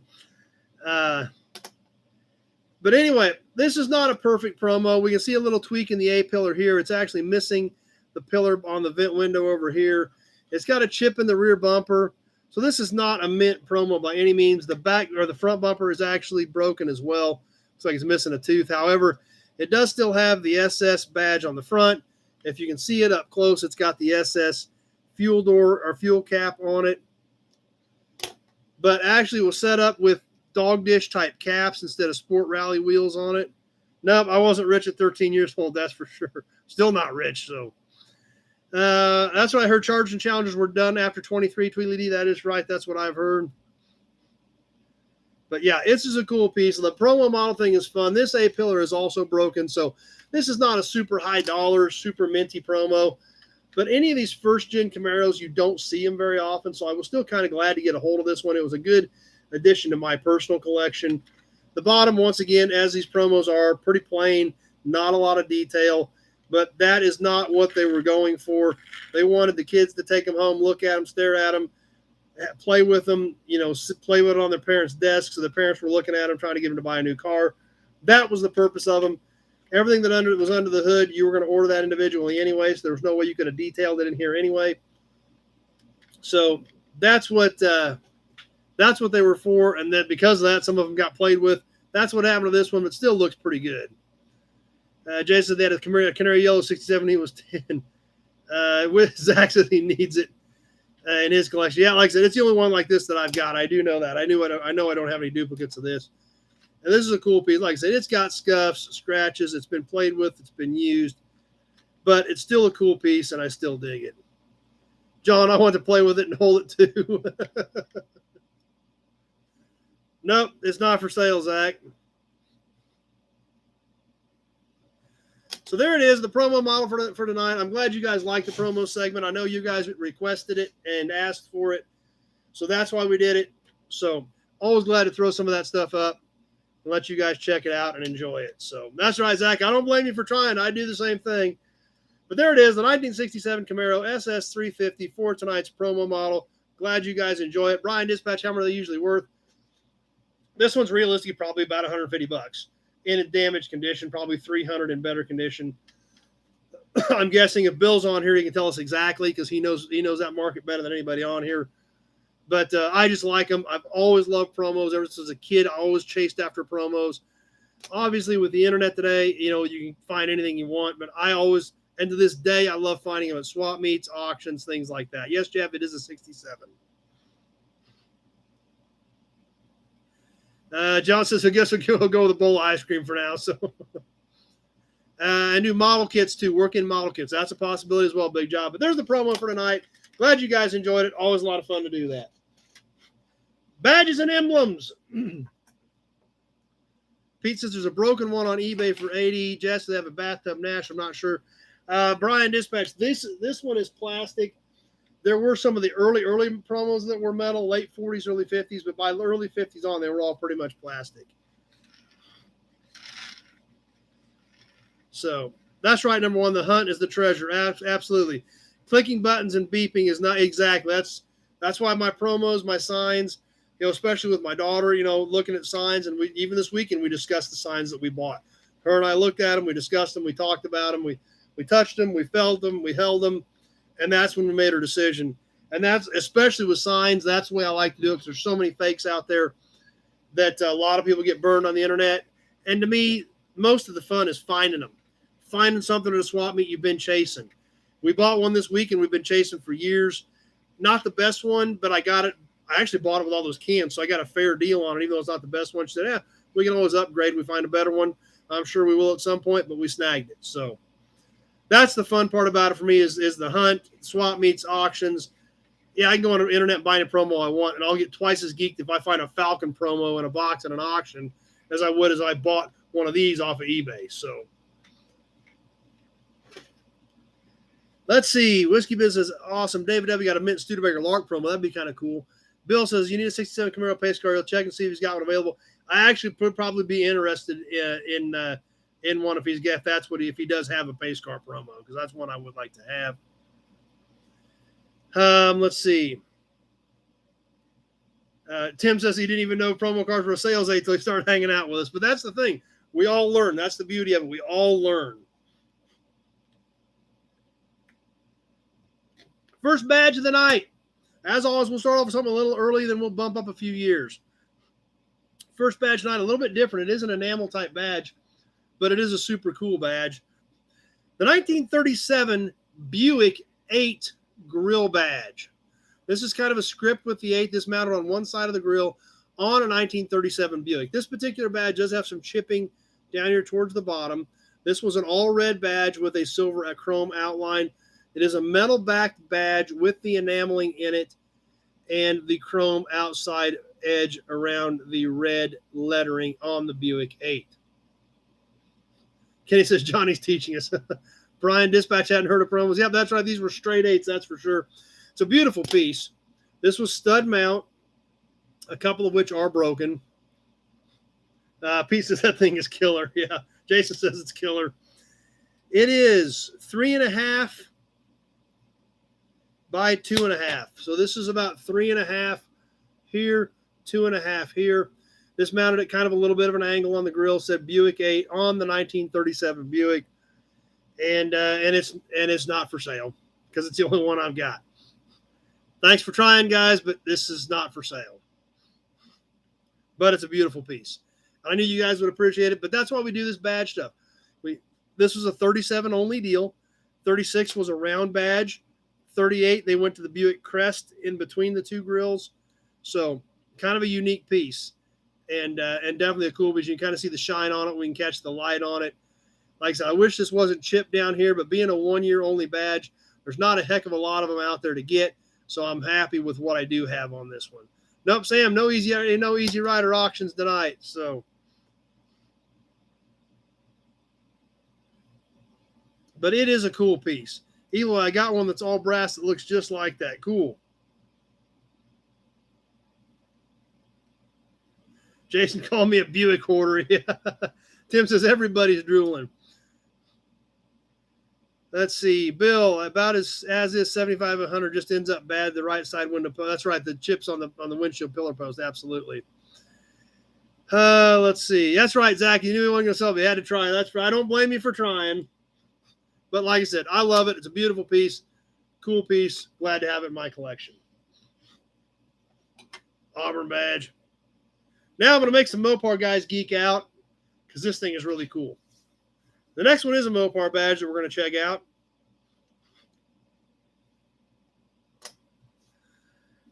Sam, looks like a disco era 8 on the Buick. I don't know if it looks disco era to me or not. You guys can take one more look at it. But this next badge is super cool. And this is a Mopar badge. It's kind of a Mopar performance piece, but yes and no. But is it for sale? Well, that's to be determined. The 1965 Chrysler 300 rear quarter badge. This thing is killer. I love this. These mounted on the rear quarters just in front of the taillights on the 1965 Chrysler 300L. Now, this is a multi-piece badge. Plastic insert, metal housing, and then the 3 and the 0 and the 0 are all separate pieces. Yeah, it's a beautiful badge. It was stud mount. This thing actually has a little bit of meat to it. It's a little bit heavy. Amazingly, this number's a little bit loose, but it's still there. That's the kicker.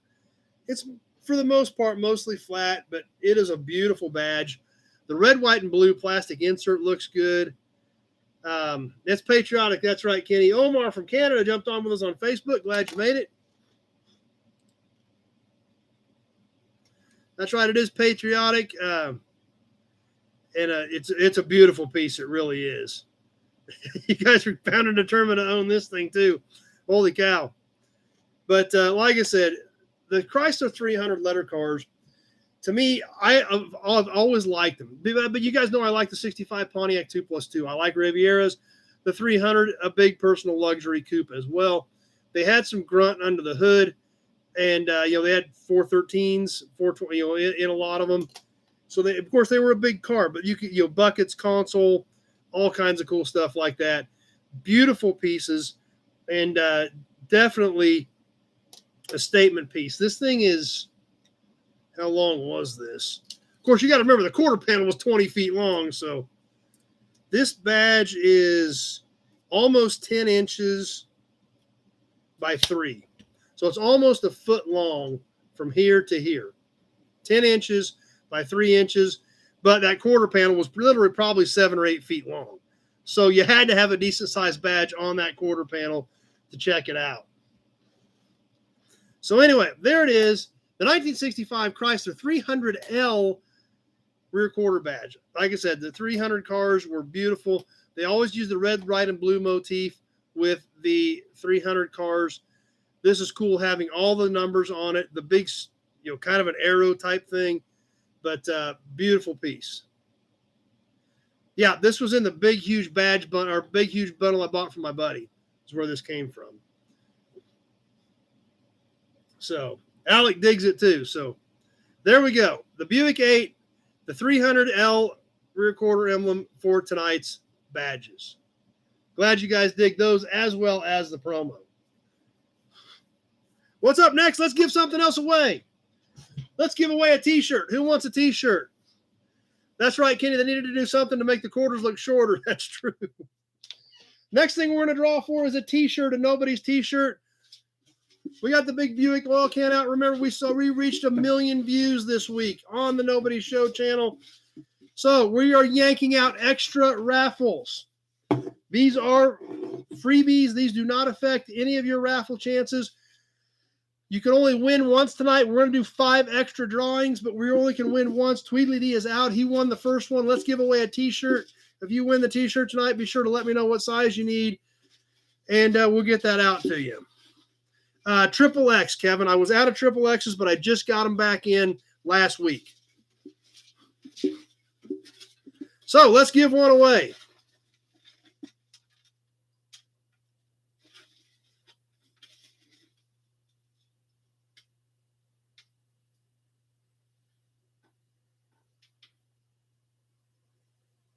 All right, I'm down to one. I'm down to one, and I can't see it. It's upside down.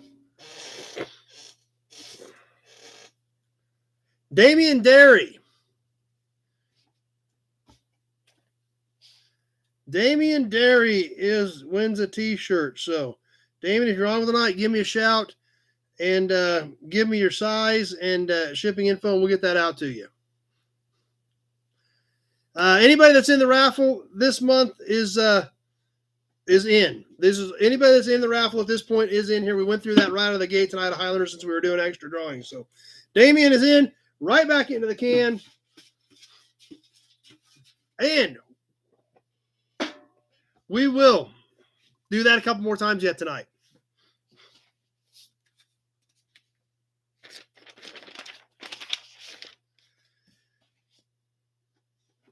All right, let's see. Looks like we're all caught up here. And how about round 2 of auctions?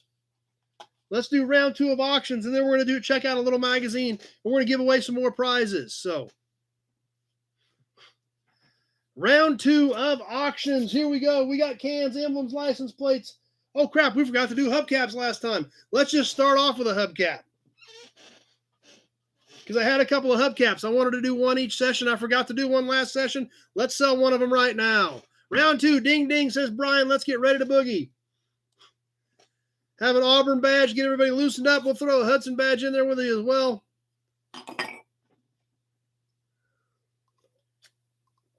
And we'll start off with a pretty neat cap. Whiskey's at Zach's at 20. Ain't even seen the cap yet. But it is cool, and it is well worth $20. So you are safe, Zach. Don't worry about it.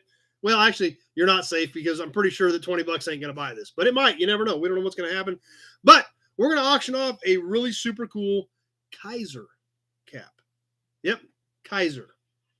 Number 1, had to share it and invite some friends. Awesome. Appreciate that. Check this thing out. Super bright chrome. Kind of the funky shaped K that Kaiser used back in the day.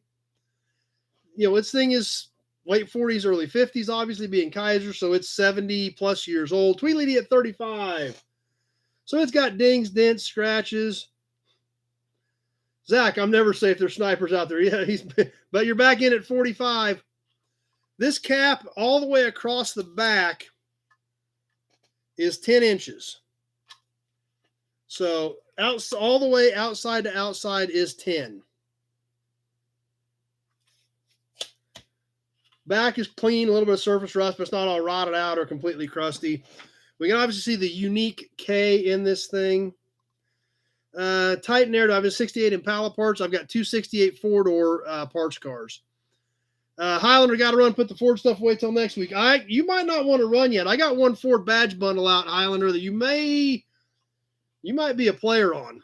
It's actually laying right here. It's coming up here pretty quick. So 10 inches in diameter, chrome metal Kaiser cap. Zach at 45. It is it's chrome. It's a chrome cap kind of. I think it's actually chrome plated. It's not like a stainless cap. It is metal backed with this kind of chrome cap over the top of it. On the Kaiser, let's go ahead and kick this thing off. We are live on the timer. I've got Whiskey Zach at 45.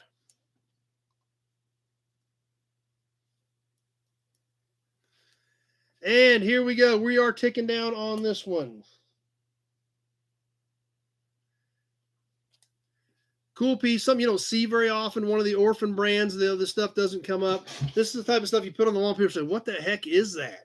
Where did you get that? Because nobody knows. And it's real. It's legitimate. It's not a Western Auto deal. I mean, it's an actual real deal, cap from an actual car company that a lot of people just aren't familiar with. A lot of people are just not that familiar with Kaisers. Zach, Whiskey Business at 45. Kenny says late 40s, early 50s. I'm not sure on the exact, but that's when the only time they made Kaisers was late 40s, early to mid 50s. So I'm going to say it's 49, 50, 51 in that window, somewhere right in that area. 1 minute has now passed on the Kaiser cap. I've got Zach at 45.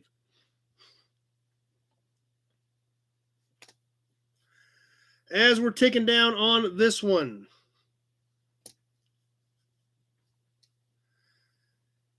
Everybody's just kind of laying low. I wonder where our snipers are probably hanging in there. Jeff Taylor, like the other make of cars in that era. Yeah, it's different stuff. That's what makes it cool. It's different. And 1 minute, 30 seconds has passed me thinking about your max bids on this thing. If you're going to try to slide in on this one, I've got Zach, Whiskey Business, at 45 as my high bidder. And we now have 20 seconds left to go. We're coming down to the wire on this one. If you're thinking about a max bid, beginner to slide it in there because we've got 15 seconds left. Zach, Whiskey Business at 45. Tweedledee at 60. 10 seconds to go. Tweedledee at 60 with 5 seconds. Whiskey at 61, and that does it. Whoa, that was tight. That was like 159. Zach came back in at 61 and got it done, but just barely.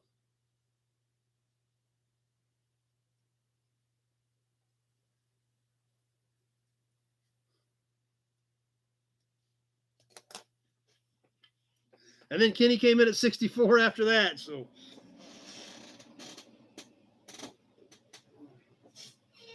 all right, let's get these Ford badges snuck in here for Highlander, since he needs to go. And I have these Ford badges laid out, and they're great pieces. And it's a cool batch. So I know he doesn't want to miss them.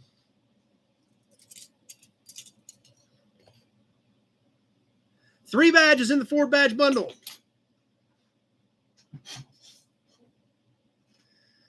Jason, there's a guy down the road in Hannibal that has a Kaiser Darren.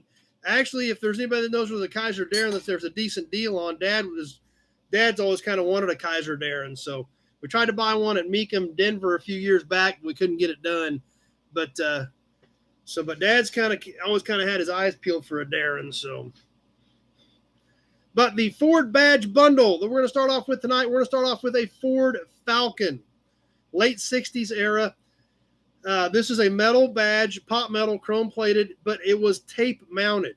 There's no studs on it. So I don't know if the studs were broken years ago and somebody put it on with double-sided tape, but it was tape mounted at some point, but it did have studs at one point in its life. But it is a flat badge. You can slap double-sided tape back on it, stick it on your toolbox, on your bar, whatever. It is 10 inches long and about 1 3/8 inches tall.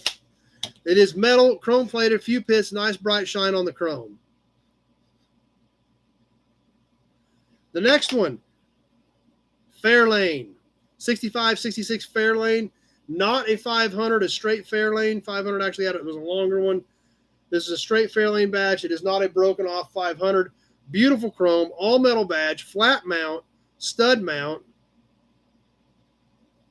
Eloy's got to jump off. Glad you're on tonight with us for a while, Eloy. 17 inches long. So this one has a little bit of size to it, but it is narrow. It is only about 3/4 of an inch high.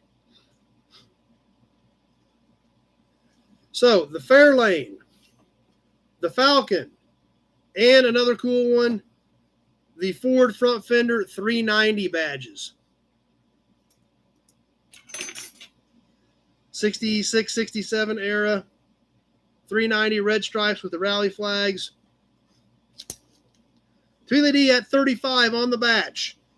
This is a little over 5 inches tall when you go all the way down to here. And about 1 5/8 inches across.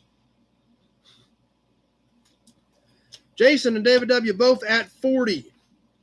So there they are. There's the Ford badge bundle.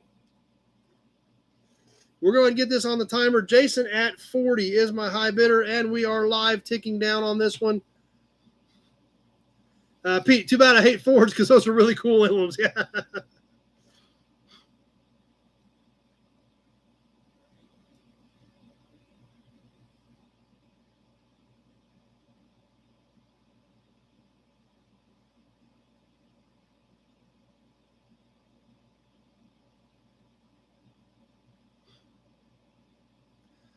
All right, here we go.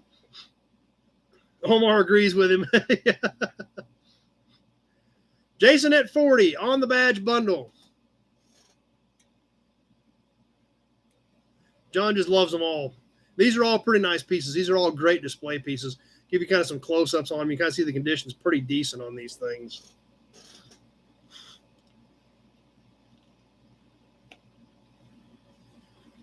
And we haven't heard a word out of the Highlander yet. 1 minute has now passed. We're on the back side of this thing. Be thinking about your maximum bid as we get down to the wire on all three of these.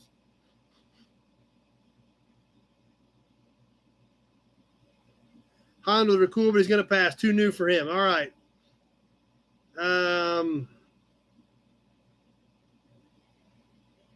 And we're coming up on the minute 30 point. I've got Jason at 40. 1 minute, 30 seconds has passed. Be thinking about your maximum bids on these as we get ready to wind down this batch of Ford badges.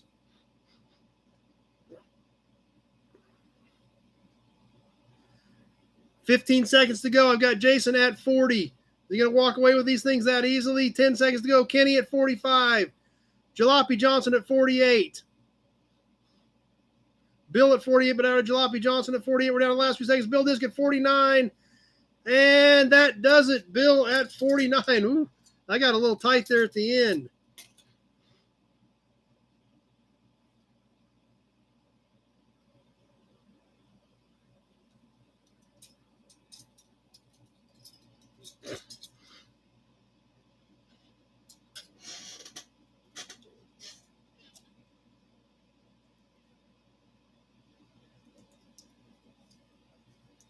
All right, those are getting ready to head to Bill.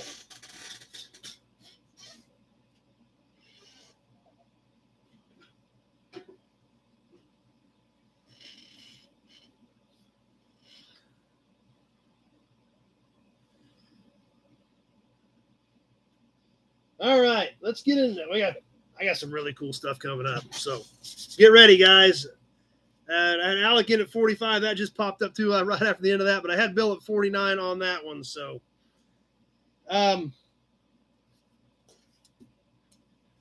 let's do a can next. That's right, Jalopy Johnson almost got it. That's true. I got an awesome can. Awesome can. It's got a little bit of wear to it, but man, this thing is so great. I don't know how old it is for sure, but this one definitely has some age to it. And even though it's not perfect, it's got some awesome character. This is a regular quart on the Shell X100 motor oil. Beautiful can. Check this one out, guys. All metal, original paint, Shell X100 motor oil. Shell X100 is a high detergency, heavy duty motor oil. Shell X100 motor oil stops acid action, stops the major cause of engine wear. It is designed for API service MM, MS, and DG, manufactured in the USA by the Shell Oil Company, New York, San Francisco, California. Net contents, 1 U.S. quart, litho USA on the back. Tweedly D's kicking us off at 30 on this thing. Zach at 40. Like I said, we've got paint loss around the top of this thing. It is empty. It has been drained from the top. Bottom still looks really good, but the red and the yellow is just amazing on this thing. Zach's not even messing around. He's just throwing a higher bid out, trying to run everybody out at 50. So let's go ahead and kick this on the timer. I've got Zach at 50, and we are live on this beautiful Shell X100 can with the clamshell on it.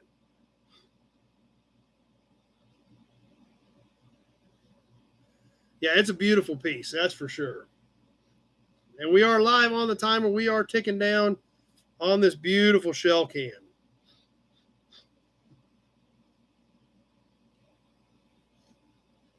It is all metal. We see the seam over here, nice clean seam that they also on this particular can did paint. Got the information on the back of it.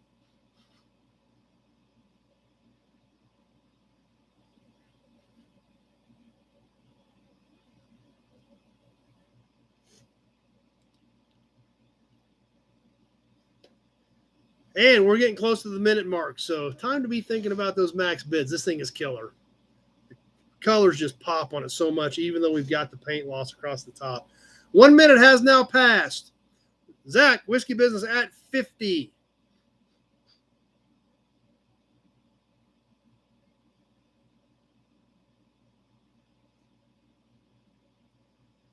And we're working our way towards that minute 30 mark. Please remember when I tell you a minute 30 has passed, we're probably just about done, depending on what the delay is on your particular device. But we have seen them up to 30 seconds before. And 1 minute 30 seconds has passed. Be thinking about those max bids. I've got Zach, Whiskey Business, at 50. 20 seconds. 15 seconds left. Zach at 50. 10 seconds.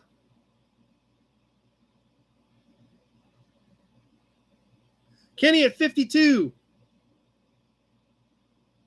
And that does it. Kenny at 52. Zach went in at 201 with 53.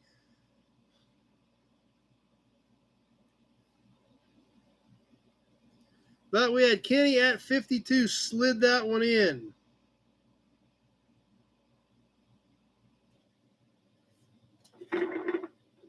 Beautiful can. All right, let's get into some more cool stuff. Let's do another badge, emblem. Let's have another Auburn badge. Let's have another Hudson badge. Zach, no, I failed in my sniping. All right, let's do another super cool badge. Yep, I kind of tricked you guys. We are going to sell it. Yep, we are going to sell the 300 badge. So if any of you guys were serious, now's the time to get in. I think we had David W. at 100. So we got Zach at 75 on the 300 badge. Once again, real quick, 1965 300L rear quarter emblem. Beautiful colors. All the 3, the 0, 0 is there. The 1, 0 is a little loose. I'm warning you of that. But it is there. So if it ever falls off for some reason, you can always glue it on or tape it on or something. But it is there. Nuts are there. Plastic's not broke. A little bit of discoloration in the plastic, but very little. But beautiful piece. We'll give you the size on it one more time, and then we're going to kick this off on the timer.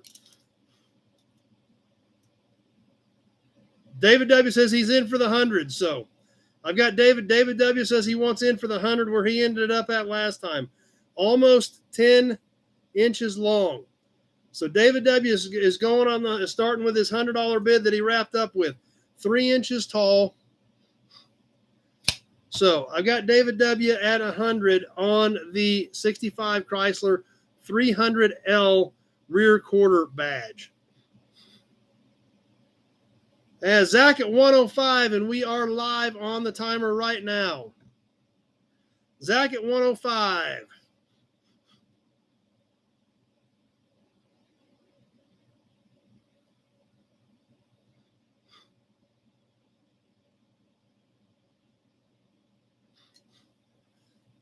These things are killer. I love them. The colors just make these things pop. 300s, something you just don't see that often. So super unique pieces and always awesome to to display. Or if you got a car, they'd suck trying to find them if you had a car. Zach at 105. As we're working our way towards the 1 minute mark on this thing, I got a fly over here bothering me. Might have to take care of him here shortly. But we're coming up on the 1 minute mark.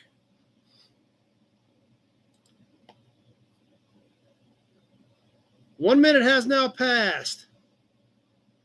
Be cool. John says make cool to make a dresser pull. That'd be cool too. Yep. Kevin says the snipers are definitely waiting on this one. But we've got Zach, Whiskey Business, at 105.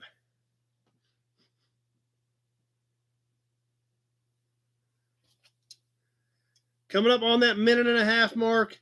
Be thinking about your max bid. And 1 minute, 30 seconds has now passed. So by the time you're seeing this, we may be just about done. Tony's on with us. JG's here. Getting down here towards the end. Be watching for the snipers. I've got Zach at 105. 20 seconds to go. Doug's on. 15 to go. 10. Zach at 105. 5 seconds left. Jason at 115. And that does it. Jason slid that one in right there at the very end and nailed it.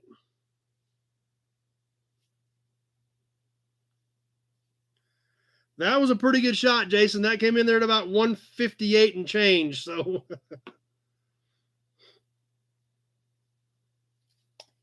cool piece. Congratulations.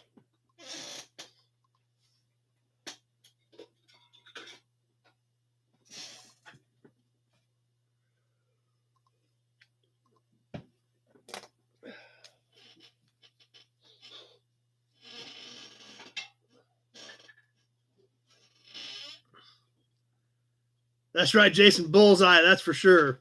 And that was a cool piece. And Alec came in at 115 as well, same right after that too. So he was right in there. I had Jason right there at the very end that slid in there right after that. So Doug, any oil cans tonight? Yeah, we've done a few. We're getting ready to do another one. In fact, I've got killer oil cans coming up. So Jason's super excited to get that one. This is a super killer little can. This is another handy oiler, but this is a really awesome handy oiler. And it's a little bit of a different one as well. The Quality Line Texaco Home Lubricant. With nozzle, with little plastic cap. This is actually a metal tip with a plastic cap on it. Beautiful colors, all metal, Texaco.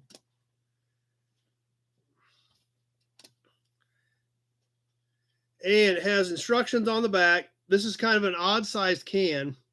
Jason says his wife's on with us. Glad she's on with us tonight. Whiskey is at $15 kicking us off on this one. Now, this one overall, all the way to the tip, is about 7.5. From the tip down to here is about 7.5. The body of this can is about 4.5. So the body's about 4.5. The spout's about 3. Kenny at 20. And it's about 1 5/8 inches in diameter. So this is a very unique size can. A little bit different than our typical handy oilers, but it is all metal. It is a killer can. X-ray at 22. Actually still has a little bit in it. I'll have to drain. Dennis at 23. Beautiful colors. Red, gold, white lettering, metal can. The seam is nice and clean and painted. Let's see, Kenny at 25 is my high bidder on this beautiful little Texaco handy oiler. Jason says it's cool, but he's tapped out after that last one. But that was a great piece though too. So the Texaco home lubricant handy oiler with spout and cap, beautiful condition. I've got Kenny at 25. And we're going to kick this thing off on the timer with Kenny at 25.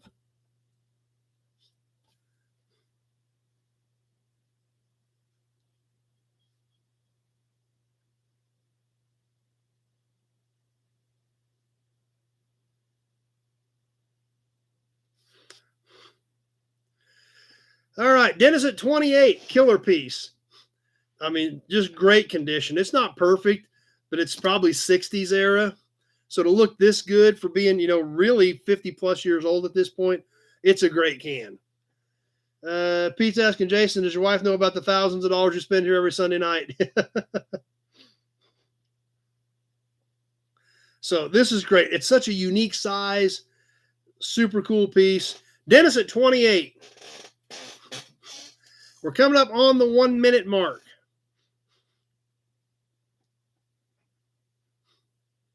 And 1 minute has now passed. Be thinking about your max bids because when we get to that minute 30-second point, you're going to want to be throwing it in there. Contains petroleum, hydrocarbons, caution, may be harmful if swallowed, so don't drink it.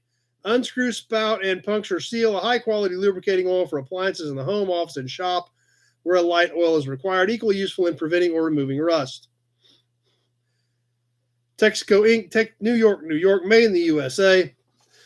Zach at 30. And 1 minute, 30 seconds has passed. I've got Zach at 30. That's right, Kenny, you can't eat it. Lee at 50. This is a beautiful can. Lee out there swinging at 50. 20 seconds to go. 15. 10. Lee at 50. Beautiful can, beautiful colors. 5 seconds to go. I've got Lee at 50. Down to the last few seconds. And that does it. Lee at 50. Scott's on a little bit late, but you're here. But I've got Lee at 50. That's a killer can. Beautiful piece. Congratulations, Lee. Jennifer's on her own. I watch him every Sunday, and she's the secretary for handling the payments. So couldn't sneak one past her. Big Guys 45 is back. So congratulations, Lee. That's a beautiful can. I love that thing. That's one that we've got, or I wouldn't be selling one that looks like that for sure.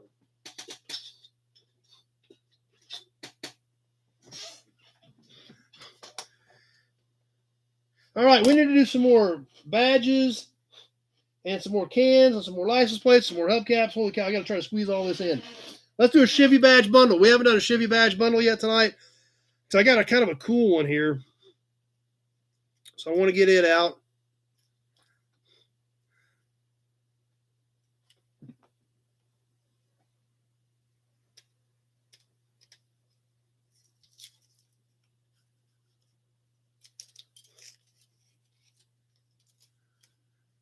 And we'll start off with the basic, the one I throw in with all these, the little plastic ones. I've got a box of these. I always like to throw these in with the Chevy badges. You know, they're not a big high dollar piece, but they're always cool to have. They're flat mount, double-sided tape, always easy to put somewhere. 4.5 inches by 1.5 inch plastic bow tie. I just like throwing those in because they're cool pieces, and I've got a bunch of them, something I can share with you guys on the Chevrolet badge bundles on the fans. The next one, a set of rally flags with a V. These are pretty cool. Original paint, we can see the fading in the red and white and the black, and then the blue, the white, and the red. Cool, nice bright chrome. Whiskey's already at 45. Zach's in there. We ain't even started. Or 15. We ain't even got started. He's already at 15. Flat mount, stud mount. Super cool rally flags. Beautiful chrome on them. And like I said, pretty flat so you can do something with them. The next one's a little bit bigger, but it's also flat mount for a bar, toolbox, or if you had a car, you could put it on. I think it's a 1966 trunk badge. This thing's got a little mass to it. It's nice and narrow and thin and clean, but it's long. But there again, if you're putting it on a bar, toolbox, man cave, you got to have a little bit of size to it, or you're not going to see it. 19 1/8. So figure just a hair over 19 inches long, about a little over 1 inch tall. Plastic insert with good colors in it. Nice blue. The red's a little bit faded, but not bad. Jason's got these, which is probably good because he already spent a ton of money. So Zach's a Chevy guy. We're going to break him with these bundles. But hey, nobody else is bidding on you. Maybe you're going to sneak this one out of here for $15. Who knows? So I've got Zach at $15 on the Chevy badge bundle. And let's get this thing on the timer. And we're live, so here we go. Nobody else is bidding on it. We get you, Zach. It might be, you may walk out here with these for $15. Who knows?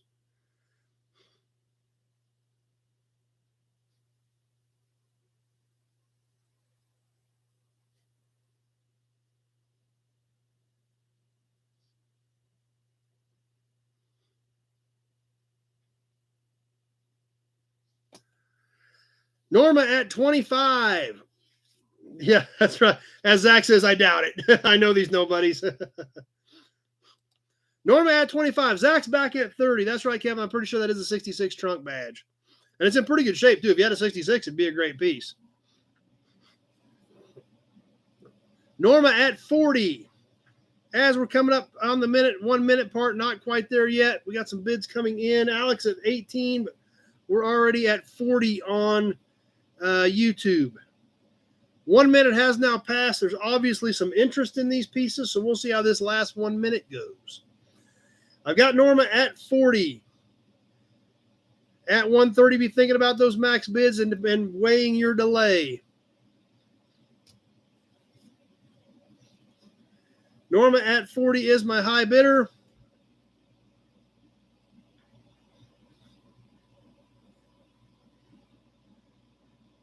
And we're coming up on the minute 30 point here. 1 minute, 30 seconds has passed. Norma at 40. Be thinking about those max bids.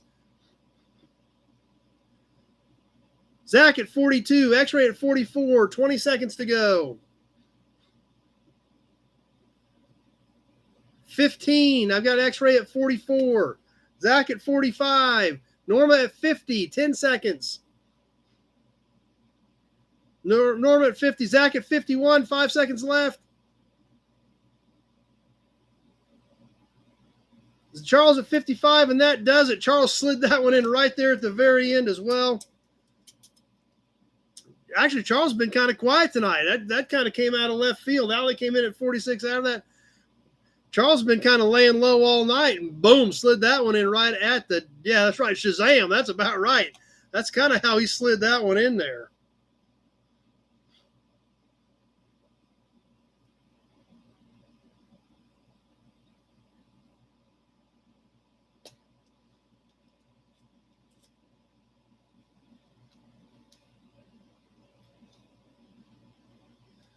So that was pretty smooth the way he did it.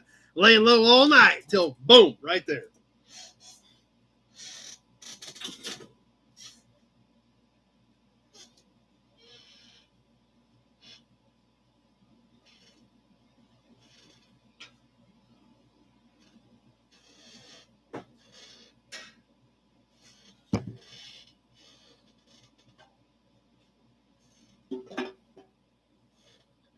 All right. I'm going to line up the last few things we're going to do here. We're going to do a couple more cans, a hubcap, and a license plate. So the next can we're going to do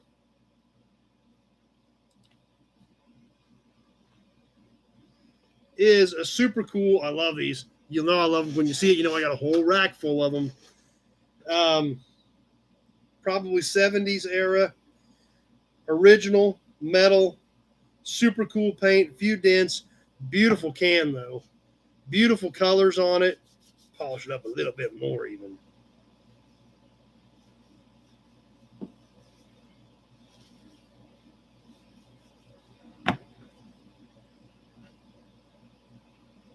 Andy Granatelli's STP. Old school 70s era.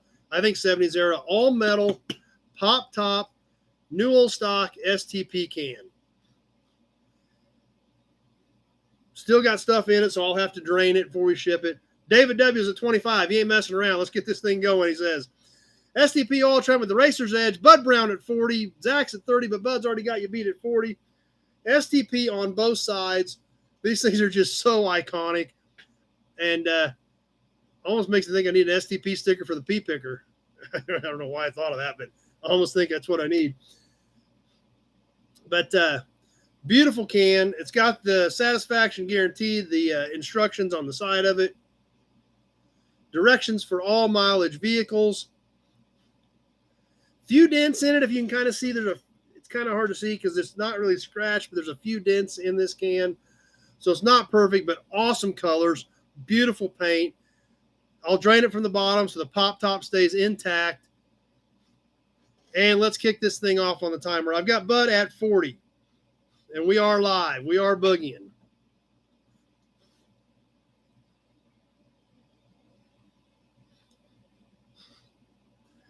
And we're taking along on the awesome STP can. There you can kind of see one of the dents right up here.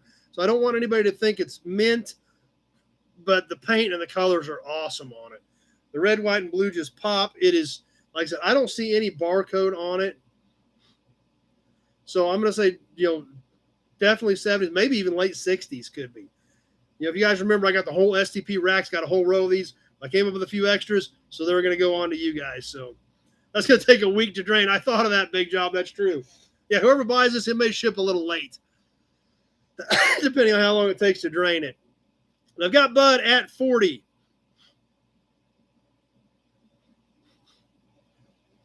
Coming up on the 1 minute mark.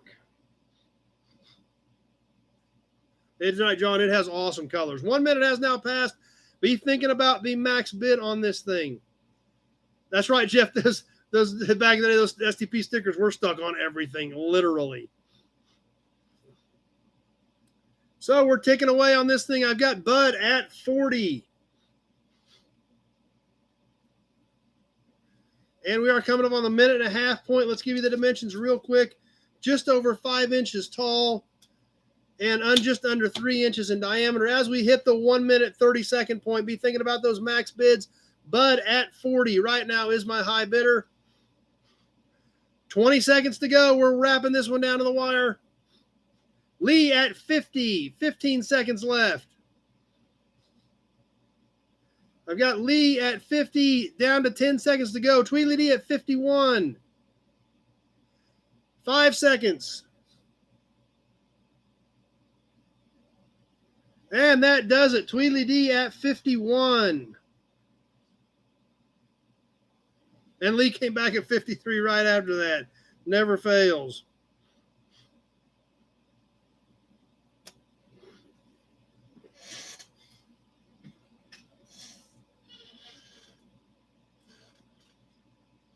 All right, we got a couple more things to go. Then we're going to get into magazine, more giveaways, more trivia, more raffle drawings.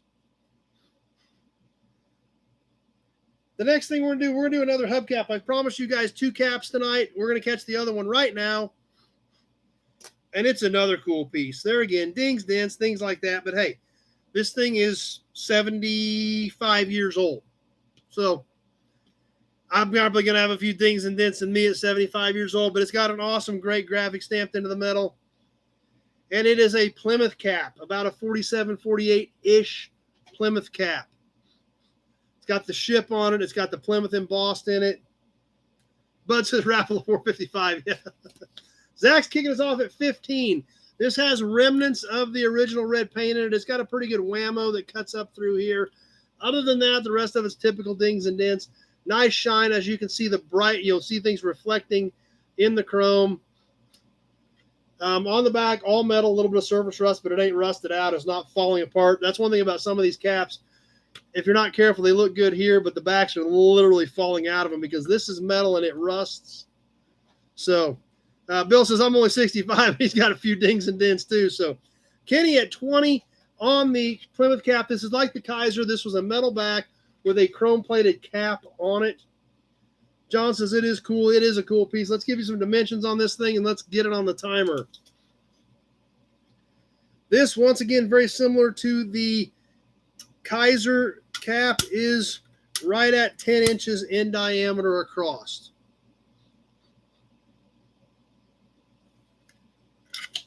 So we've got Kenny at 20 on the Plymouth cap. Tweedy's getting a little thirsty. Let's throw up an Auburn badge and keep this thing rolling tonight.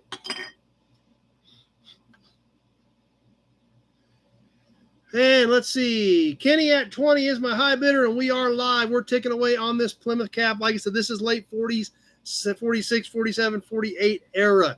So roughly 75 years old. Cool piece. Definitely a great wall hanger.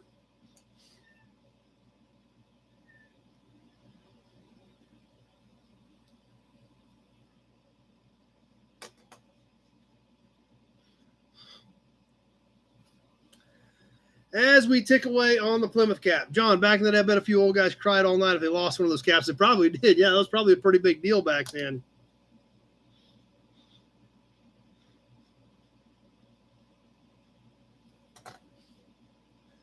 As we're working our way towards the 1 minute mark on this cap.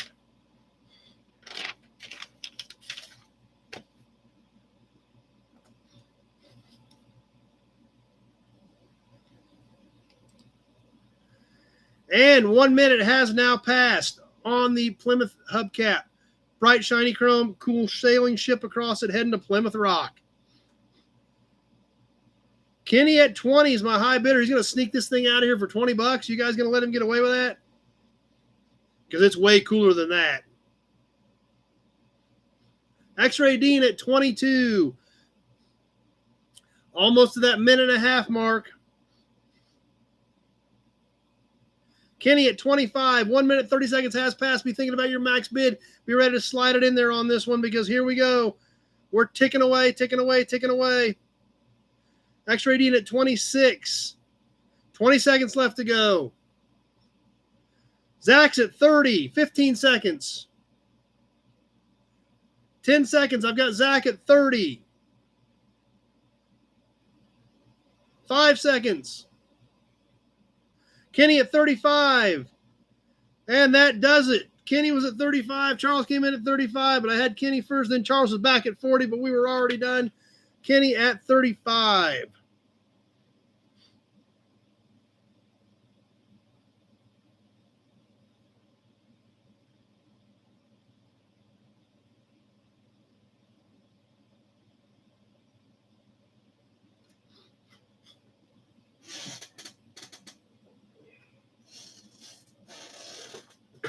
All right, let's do 2 more auctions, and then we're going to move on. And they're great auctions. We're going to do a can bundle, and we're going to do a license plate. We're going to give you an Auburn badge first. But we're going to do an awesome can bundle. I love this. One of these are actually a little bit rougher, but one of these is so freaking cool. Can bundle, 2 1-quart all-metal cans. First one, Valvoline motor oil. Drained from the bottom, top still intact with orange paint. Heavy HD Super HPO, exceeds MS test requirements on the top. Some surface rust, some paint loss. This side looks pretty good. We've got a dent here. We've got a little more paint loss on the Valvoline over here. Contains Miracle Chem Alloy Valvoline Super HPO motor oil. Bud's already at 40. You guys ain't even seen the good can yet. You ain't even seen the good one yet. It's a little bit rougher on condition, but it is so killer. But the orange and blue looks great. This side a little bit worse. On the world's first, the world's finest, Valvoline motor oil. Like I said, it's a can bundle. We got another one that's going with this one. And Bud's already at 40. This one has a little more paint loss and a little more surface rust. But, and I don't know what year this is, but it's early. Zach's at 45. The world's first motor oil, Valvoline. Like I said, it's got some surface rust, but it's a metal can. But this thing is an old green and white Valvoline. Check this thing out. Like I said, we've got surface rust. We lose a little bit of lettering over here. The Valvoline is very clear. We can see the color change where this starts at a dark green, fades to a lighter green, to a white. Valvoline, the world's first motor oil, Freedom Valvoline Oil Company, General Offices, Freedom, Pennsylvania. Branches, 1 liquid U.S. Court. This is early. I don't know what year this is, but this is super cool. Bud's back in at 48. Both cans, the pair of Valvolines, I told you these were good. Not perfect condition-wise, but I told you these were killer. And they're beautiful cans. Like I said, too bad the paint's not a little bit better, but these are both all original, early metal cans. This is probably 60s. This is, I don't know what this is, but it's earlier.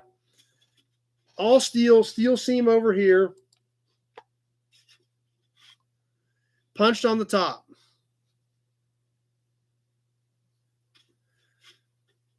So there we go. The pair. You're getting both of them for one money. I've got Bud at 48. We'll see if he sneaks these things out of here with a $48 bid as we kick this thing off live on the timer.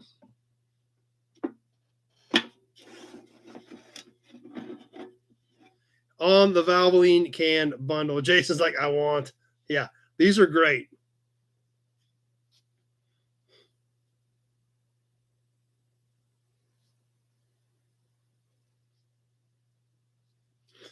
All right, we're ticking away. That's right, Big Job had to use the stabbing spout on that one. That's exactly what they did with that one. Bud at 48, we are live on the timer.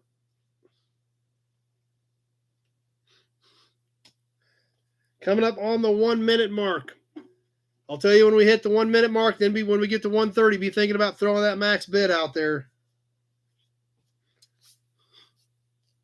Kenny at 55.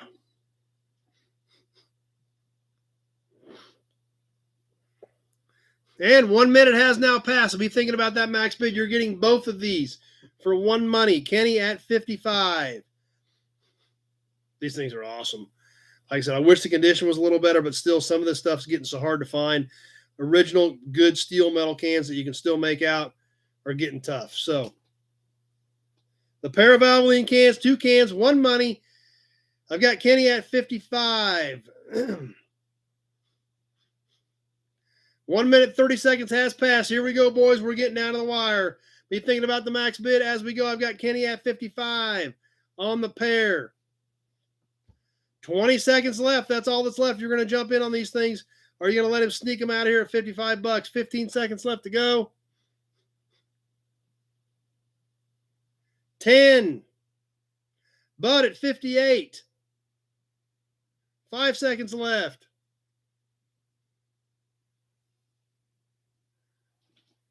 And that does it. Bud at 58.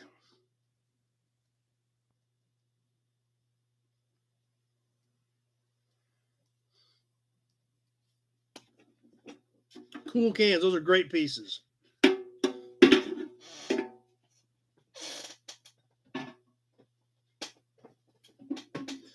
All right, let's do one more thing. One more piece tonight, and then we're going to get on with some other stuff. But it's a kind of a special piece. Since this was our 1 millionth view episode, I broke 1 million views on YouTube, which to me is bonkers.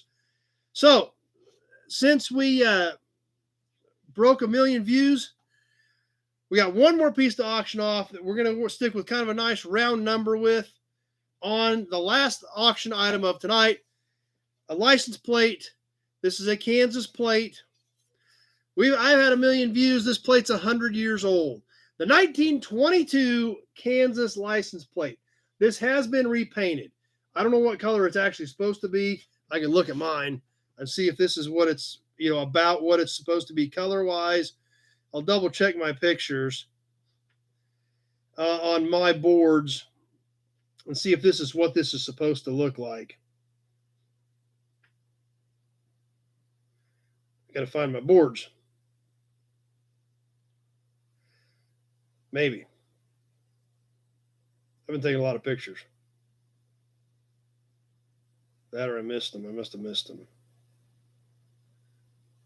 Holy cow, I better pay attention to the bids. Everybody's going bonkers on me. I'm trying to double check condition. Everybody's trying to buy it. Let's see here.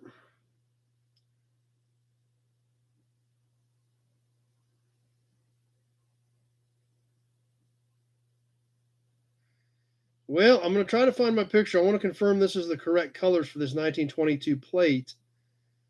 But I got to find the pictures of my plate collection. Here we go. 1922 is actually supposed to be kind of a yellow. I guess this is kind of a yellow. It's kind of an off-white. When I look at my original paint 22, it is kind of a yellowish. This is kind of an off-white. So slightly different. It has been repainted, but it is a 100-year-old Kansas license plate in honor of our 1 million views. Now, this was kind of an odd size, like some of these earlier plates where we're going to give you a size. I've got Charles at 65 right now. I need the 1 million nobody's plaque. Yeah, that's for sure. Big job. 15 inches. This plate is right at just a tick under 15 inches. Eloy at 66 by a little over 5. So this has been repainted, but it is an original embossed stamped steel 100-year-old 1922 Kansas license plate. This does have a few extra holes in it as well. And I've got Eloy at 66. Let's go ahead and kick this thing off and make her go. We are live on the timer. This is the last auction of the night. Yeah, I know, John. It's still sinking in. 1 million views is still trying to sink in. I know to a lot of YouTubers, 1 million views is peanuts. To me, it's kind of a big deal. And it's all because of you guys. And that's why we're doing the extra drawings, the extras trivia, all that stuff tonight. It's all because of you guys, because you guys are the ones that make this thing happen. So, last auction item tonight, 100-year-old Kansas license plate in honor of our 1 million views on YouTube. So, let's go ahead and get this thing jotted down. Let's see what happens. It's going to be a lot of fun. What happens at 2 million? I don't know. But we'll find out. We'll sure do something cool if we get to 2 million views. Holy cow, that's even crazier to think about. But yeah, if we do 2 million views, we'll have another party just like we're having tonight. We still got more names to yank out of the big Buick can. We got more rounds of trivia to go. Norma at 100. David wants to blow something up. So Zach says 1 million's huge. I appreciate that. 1 minute has now passed. I've got Norma at 100 on the Kansas 1922 license plate. John says at 2 million, he gets to run around the yard. Bill says at 2 million, a running car and airfare to get there. Let's see. That Big Job says it's a really big deal. Here's Johnny. I appreciate that. You guys call me the Johnny Carson of car talk shows. I don't know if I'm quite that good or not, but I try. I do work at this for you guys and try to do a good job. 1 minute, 30 seconds has passed. Be thinking about that max bid. I've got Norma at 100. Are the snipers out there? What's going to happen? Or is Norma going to get this one out of here for 100? For a 100-year-old Kansas license plate on the celebration of our 1 million views. 15 seconds left to go on this thing. I've got Norma at 100. 10. Norma at 100. 5 seconds left to go. And that does it. Norma gets it at 100. And Eloy came in right at 202 with 101, but I already had Norma at 100. Awesome. I'm glad you got it, Norma. I know you love the Kansas plates as much as I do. So I'm super excited about that. Eloy was just literally 2 seconds late on that one. Norma was going to try to get him anyway, but we got you at 100, Norma, when we hit the 2 minute mark. There you go. Congratulations to everybody. Had a lot of fun with the auctions tonight. And we put a dent in things is about all we did, honestly. It's about all we did in the boxes. So, awesome time. I loved it. We had a great time. I appreciate everybody's support. Congratulations to all our winners. If you have any questions about paying or payment or anything like that, don't hesitate to give me a shout tomorrow. Not a big deal. We will absolutely get you fixed up and get it figured out and make it work. So,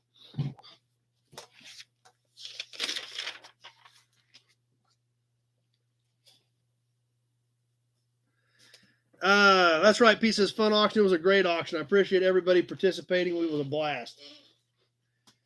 Let's see. Trivia. Let's play another trivia question. Let's give away. Oh, this is a little bit rough, but you can still read it. And what's cool about it is the cap. This is an old school metal de-icing can, snap windshield spray de-icer. It's kind of faded and stuff, but you can still read it. What tells me this thing is old? Look at the freaking cap. It's metal. It's an actual metal cap on this thing.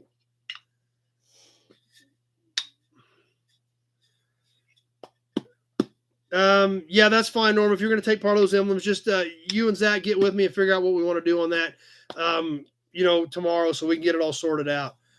But the snap windshield spray with the metal cap can, this is empty, so trivia. Like I said, I'm going to keep this on a timer. Ozark Fox says at 2 million, raffle and Edsel.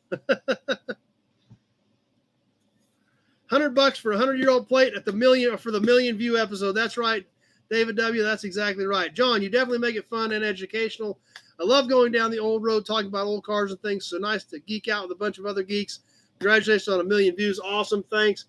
I appreciate it. And all you guys are what makes this chat what it really is. Kevin's got to jump off. Appreciate you being here. But let's give away this super cool old windshield de-icing can with a freaking metal cap. To me, the metal cap is what makes this thing. But when Jess and I were walking around the swap meet, we looked at an old lawnmower. What was cool about that lawnmower? What was it called?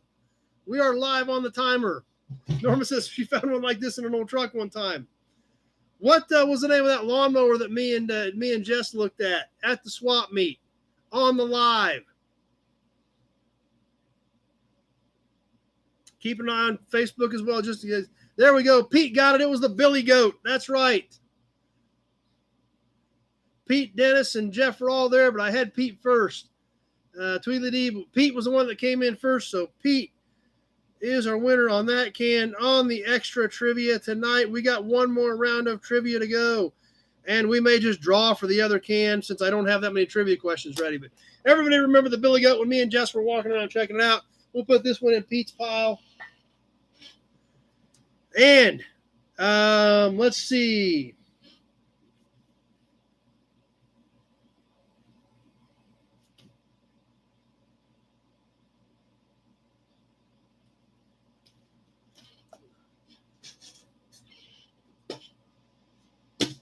What's that? It looks like a big Buick can to me. Guess what that means? We're going to yank another name out of here. We're going to give away something else to some other viewer because we hit 1 million views, which is bonkers. And I know a lot of guys saying 1 million views, that ain't nothing. There's guys get that every day. For this guy, that's a big deal. Thanks to all you guys. That's why we're yanking extra names out of the raffle can. Freebies tonight. Your name goes right back in. However, you can only win once tonight. The next thing we're going to give away, let's give away another Kansas license plate. 1974. Orange, white letters, nice plate. It is used, but it's in really good condition. It had the weight rating sticker down here, but it's fallen off. Back looks nice on it. No, we're not selling the Buick can for sure. But we're going to yank a name out of the can, and we're going to send them this license plate. Just for the heck of it. Because we hit 1 million views 5 times, we're going out of this thing tonight.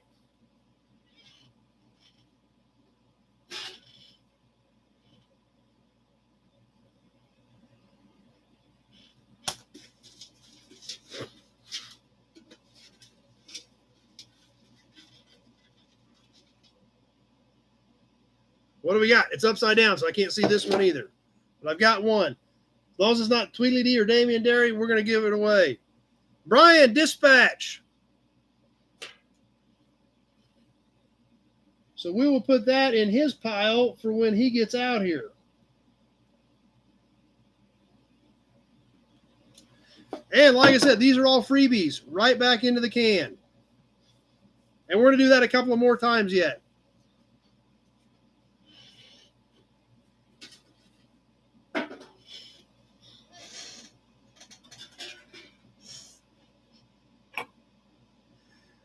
Let's catch a magazine. Auburn badge. Tonight we're going to go back to another little mini mag.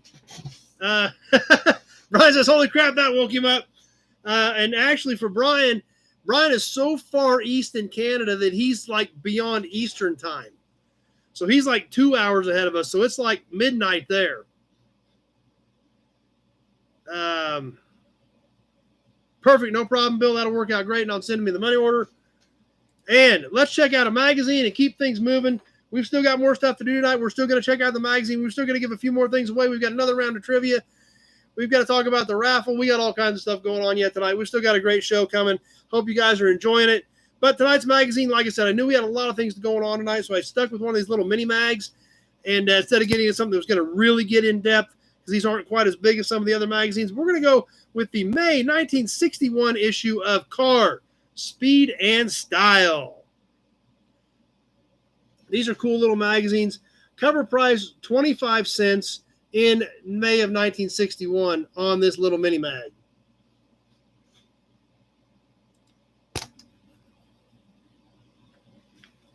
Let's check out some articles. Let's check out some ads.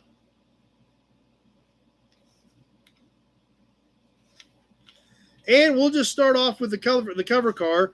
Now, as we've talked about before, there really is essentially no color in these. The cover is about what you've got. That's about it for color. Big Job says it looks cool. Tweedless says congratulations to everybody. Congratulations to all of our winners. Absolutely. Pete says he wishes they still publish these things. But a little bit of information on the Blazing Bel Air on the cover of this super cool, super custom 53 Chevy. We'll keep this up there for a second, let you guys kind of take these pictures in. There's not a ton of meat in these magazines. They're so small. There's not a lot there, but a lot of cool stuff. We can see this thing still packing the inline 6. Probably got the 235 in there. The old stove bolt ready to go on that. Jobby Johnson, 1 million views is awesome. Just hit 100,000. It felt great. That's true. That is great. And that's what we all do this. It all builds. It all grows. We all work together, and that's what's awesome about it. So be sure to check out Jalopy Johnson, see what they got going on over there, too. Glad you're here with us. I don't think you've been on with us much, but I'm glad you're here now. But the Blazing Bel Air is a super cool little custom. Remember, we got to take ourselves back to 1961 for what was going on in this time period.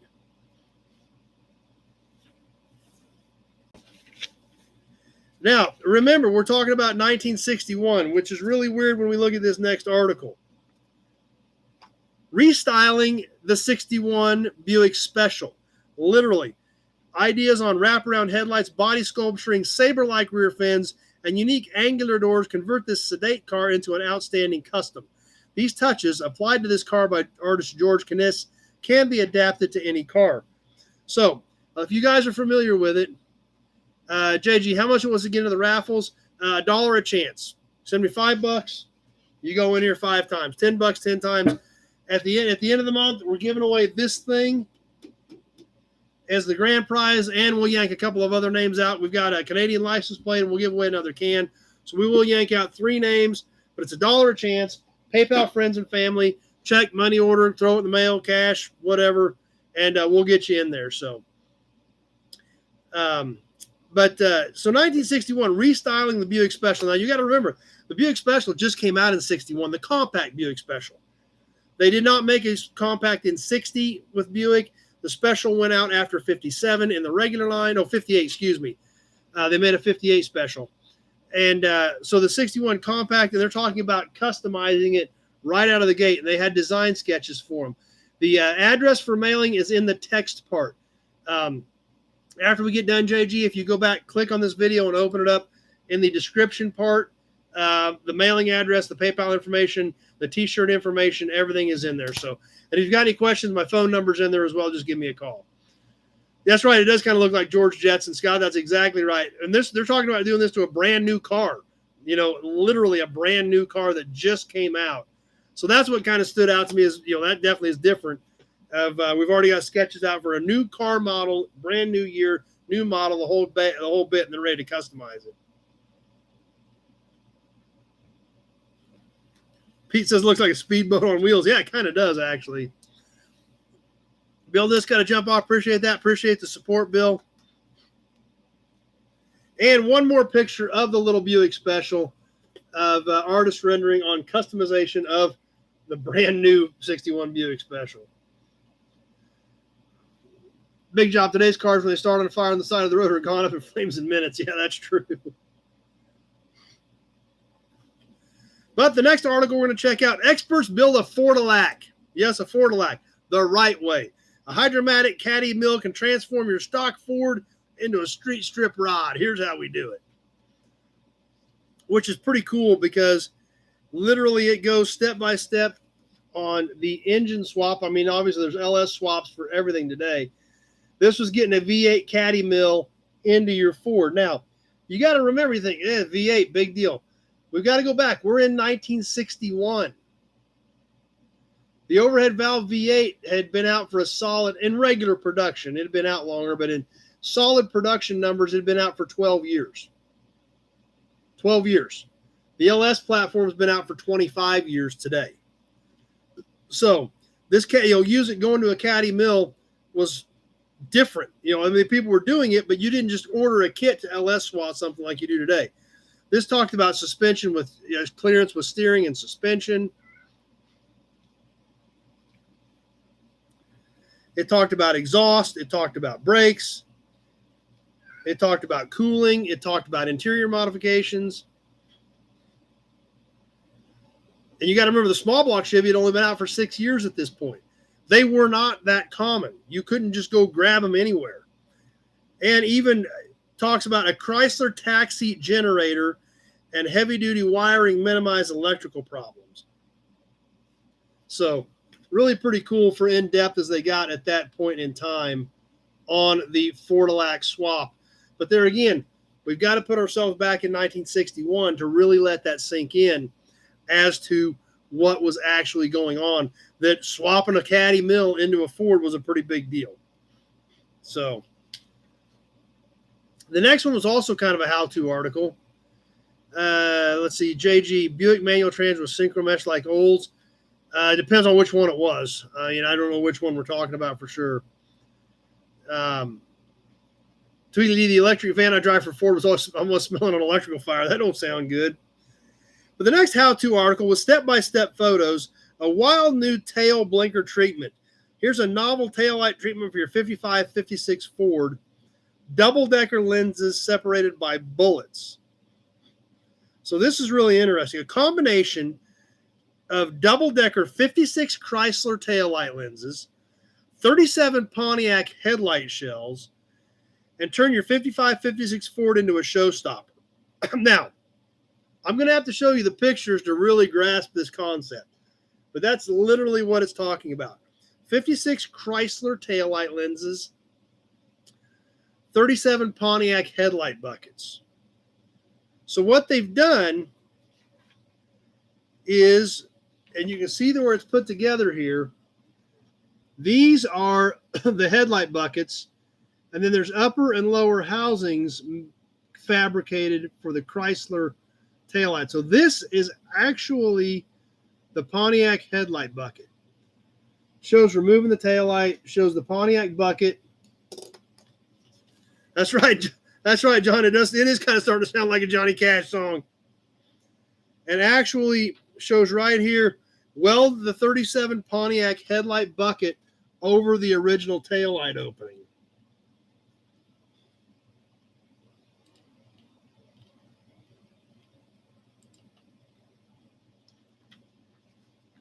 So a very unique type deal.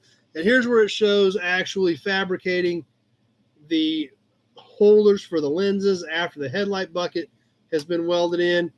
I mean, pretty wild, really, to think about in today's world. That, you know, I mean, that took a lot of thought, and think of the work and the craftsmanship and the time it took to do that. But that's why it stood out to me, and that's why we look at these old magazine articles.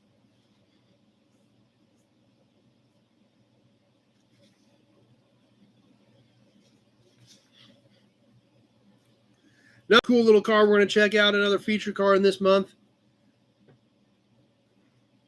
That's right, Kenny. The rest we got in my buddy's mobile home. That's right, exactly. As a lithograph pictures, I don't know how they printed these. I really don't, honestly, JG. But the flame, the Husky T-Bird mill, provides the pushing for this flaming rod with a 32.5 window with a 312 pack and 3 deuces on it. Man, that would have been a beautiful car. Of course, unfortunately, we don't have color pictures of it. That's right, actually, no MIG or TIG welders either. So a beautiful little 32 with a 312 and 3 deuces on it, but would have been a really sharp car. But there again, we don't have color pictures back in these things to check it out. So that's right, Jason. You definitely can't do that stuff to new cars anymore. Anybody a little thirsty? Ooh, there's a Hudson badge. All right, Auburn badge. Here's a Hudson badge. We'll take one of those too while we're at it. JG says some Y block love. That's right.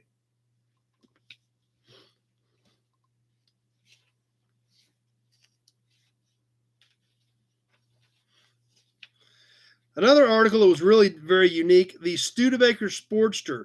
Studebaker never built a Roadster in 53, but if they had, this is how it would have looked. There again, a custom-built 53 Studebaker Roadster.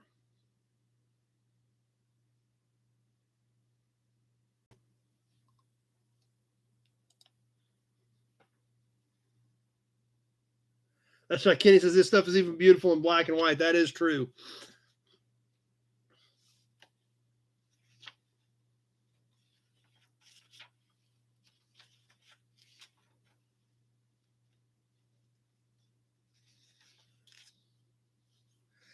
And like I said, there's so much stuff we could get into in these magazines, but we'd be here all night.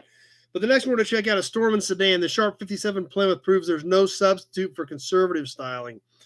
So basically, they took a 57 Plymouth two-door hardtop, cleaned the trim off, put a tube grill in it, and just made it look clean and smooth. So kind of a little different type of customization compared to some of this more wilder stuff that we've seen earlier in the magazine. That's right, JG, such a great time of Americana. That's exactly right. The way they customized these cars and made them their own.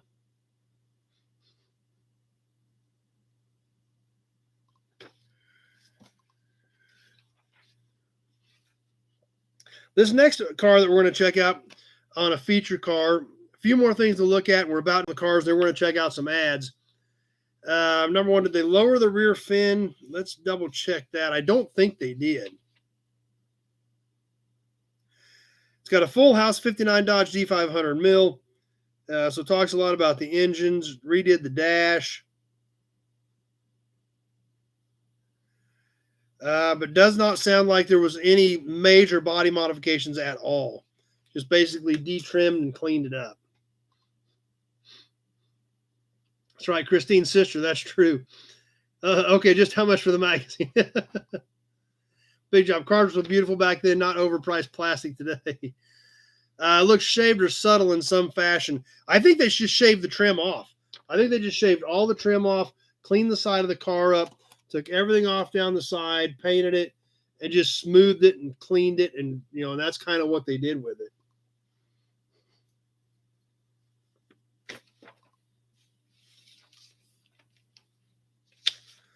This next one was a pretty wild build, and it took me a second to kind of let it all soak in what they did to it. But this is a 46 Ford convertible. And I had to study it for a second to really let it soak in because the nose was so far out there. So let's check this thing out. 46 Ford convertible. The nose doesn't look like a 46 Ford. Nope, it's actually a 56 Chevy grill and front bumper grafted to a 46 Ford. Now, if you'd have told me that without seeing the picture, I thought, how in the world did they do that? But they did make it look pretty clean. We've got a good front end shot here. 56 Chevy bumper with accessory guards, 56 Chevy car grill. And a very unique build that somebody put a lot of time and effort into, and very creative to do that. Number one says, looked like a very fuselage body of the late 60s, early 70s. Big job when you got hit back by then. When you got hit by a car back then, you better hope Jesus was riding with you. That's true. That's right, Jalopy Johnson. It does. It works out. It worked out better than, Jalopy Johnson says it works out well. It works better than I thought it would have. If you had told me that without seeing the picture, I would have thought you were nuts. But it does work out better than I thought. That's right, JG. It was all lead and lacquer paint back then. That's what they had to work with.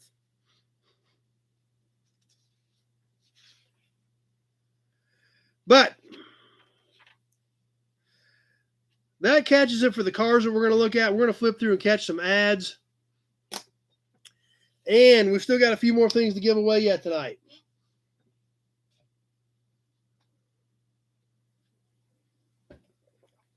But what kind of ads did we have in the 1961 May car, speed, and style?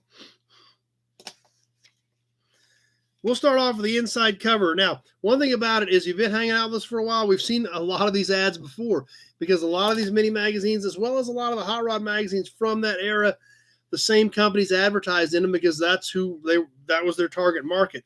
One of them, custom-made taillight lenses by the craftsmen of Lee Plastics. We have seen this ad before. It is a great ad with these custom taillight lenses for cars from the late 50s that you could order. Some cool pictures showing the product. And let's see.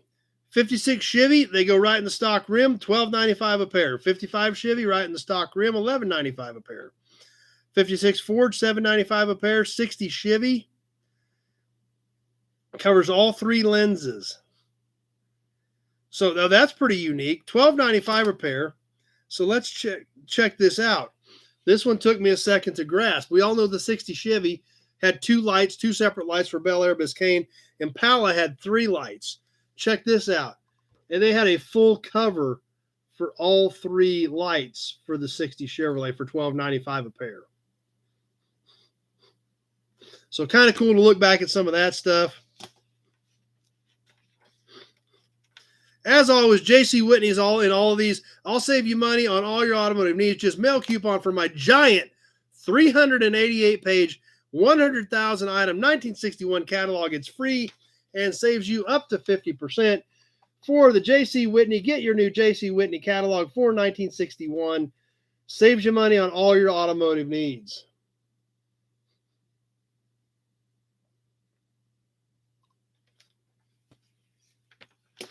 Another little ad in here that I thought was very interesting, and it stands out to me because this show still exists, actually. Daryl Starbird presents the 1961 Auto Capes Rod and Custom Show, Wichita, Kansas, Fort Worth, Texas, Dallas, Texas, Kansas City, Missouri. And that show in Wichita still exists. It is now the Starbird Devlin Custom Car Show at Century 2. I've been to it several times. I don't think I made it this year. But Daryl Starbird presents these car shows. For information, you don't go to a website in 1961 for more information.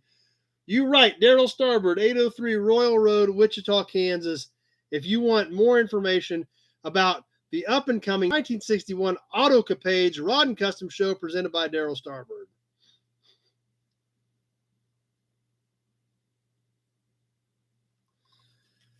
Let's see. Brian Dispatch says, send the plate to Norma with hers. Perfect. I can do that, Brian. If that's what you want, we can absolutely do that. He wants Norma to have that one for her collection. He needs a 67 for the Buick. We'll definitely get that taken care of, too. That's right, Big Job. Everybody had J.C. Whitney catalogs at one point. There's no doubt about that.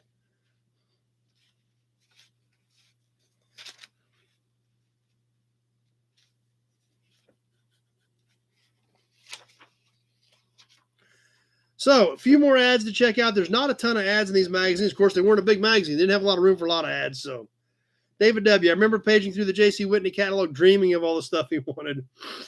This next one, we've seen ads similar to this before, and they still crack me up. The money-saving way to make your car glitter and gleam again. Replate auto chrome right on your car with permanent plating. It plates as you brush. Yes, brush on chrome plating. And according to this ad, it was just as good as the real stuff. Doubtful, but that's what they're saying. Oh, Norma says, thanks. Appreciate it. That's awesome, Brian. Thanks for being a great sport. I'll mark that to throw that in with Norma's. And that's awful nice of you. I appreciate that. But that's what's so great about the group on here, that, that the way you guys share and are polite and kind. Even the guys that get sniped, nobody gets upset about it. Is it going to happen at some point? It's going to happen at some point. But the core group on here is so awesome, and I can't thank you guys enough. And wanting to share that plate with Norma is awesome, Brian. I appreciate it.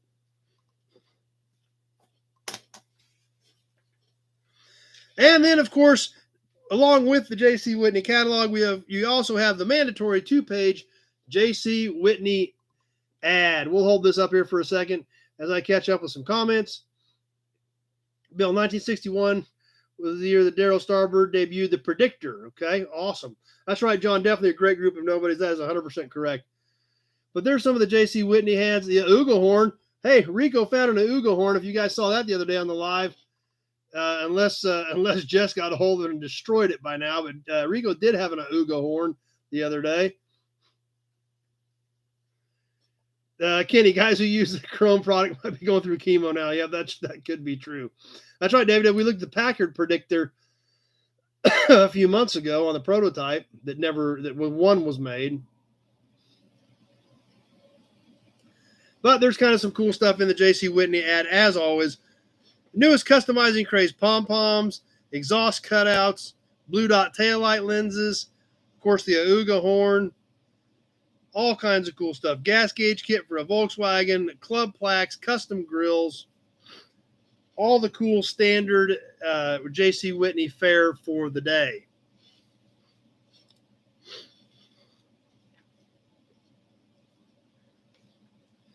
Couple more ads to catch. That's right, David W's fan of the Blue Dots as well. Inside the back cover, 16 car miracles in a bottle. New fuel activator gives high octane performance on low cost gas. Super concentrated power booster saves you up to $135 a year on gas repairs and tune-ups every year you drive your car. This stuff must have been pretty freaking amazing. 16 miracles for your car starting in 2 minutes. So we're not gonna read the whole ad. That's right, Big Job Brian. You won tonight. You're gonna win your fight against cancer. That's right. That's 100% true. Like I said, it's as crazy as it sounds. Breaking the hip was probably a godsend for you, Brian, because they caught that other stuff, and we'll get it taken care of. But we're not going to read all this stuff, but it does have the 16 benefits to using whatever they're trying to sell you here. Automotive fuel. It's a fuel activator. So they're calling it fuel activator. I mean, I don't know. All the gas I've ever seen, you light a match to it, you throw a spark at it, it's going to burn. You don't have to activate it. So, but what they're telling you, the 16 miracles for your car, starting in 2 minutes. Fuel activator helps you get more miles to the gallon, get faster starts even in cold weather, overcome poor combustion, extend spark plug life, prevents fouling, avoid major engine repairs, unleash extra horsepower, quiet engine knocks and pings, reduce battery strain and drain, neutralize acid formation, dissolve varnish gum and lead deposits, disintegrate sludge and corrosion, removes water from gas, keeps carburetor clean and clear, reduce hazards of cylinder wear, reduce pre-ignition, and upgrades gasoline. These results are guaranteed. So that's right, X-Ray Dean. It probably was a lead additive. That's probably exactly what it amounts to. But boy, this stuff was pretty amazing stuff. It did everything. I think it cleans your kitchen sink too. But and then one more on the back cover. Another thing we're pretty common with on a lot of these, but this one has some really cool graphics with it. As we see right over here, it goes like, yes, we can't actually see some of them. The Motors Auto Repair Manual. There are some right here on this shelf that I use to look up parts occasionally in. So the Motors Repair Manual, very, very common back in the day. Once again, we had no websites to look any of this up. You had to order these books, keep them on the shelf, and use them for reference. The Motors Manuals were a big, big deal back then, enough to advertise on the cover of the 1961 Car, Speed, and Style from the month of May. Cover price of 25 cents. So hope you guys enjoyed it. Like I said, I knew we were going to have a lot going on tonight, so I didn't want to get into a really deep magazine, but I didn't want to miss it because I knew we could squeeze some cool stuff in. Hope you guys enjoyed it.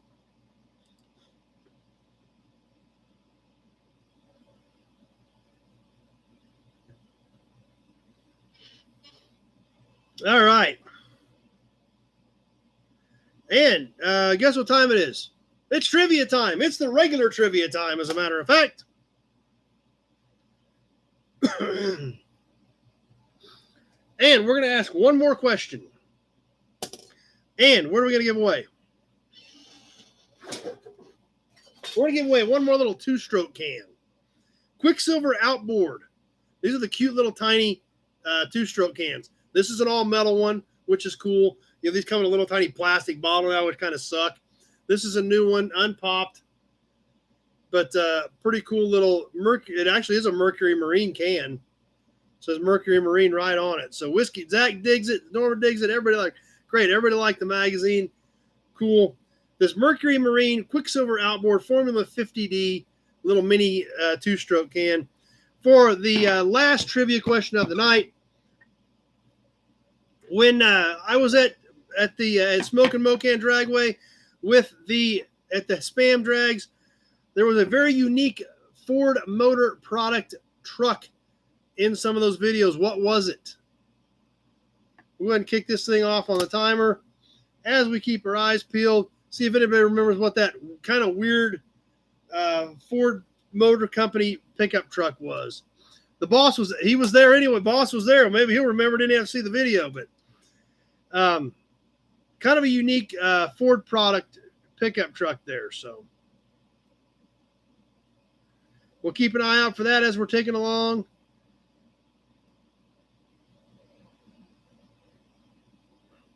Big Job says 56. That's not what we're going for. This is a kind of a unique type of truck.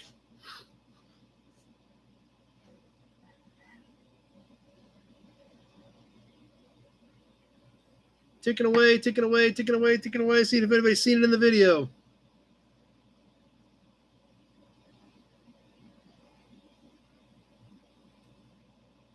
Pete says you can't win twice. We'll see if nobody gets it in 90 seconds, Pete, you can throw it out there and we'll see what happens. I'd rather give everybody else a shot, but we're coming down to the wire, so we'll stretch it out and I'll let you know, Pete, and you can throw it out there.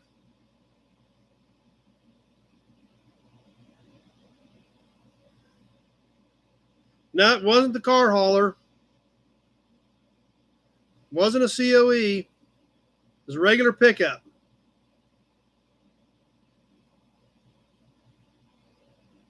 It wasn't a ute.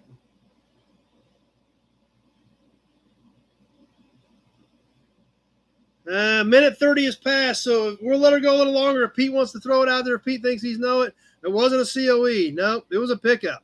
Wasn't a unibody. That's a good guess, David, but it was not a unibody.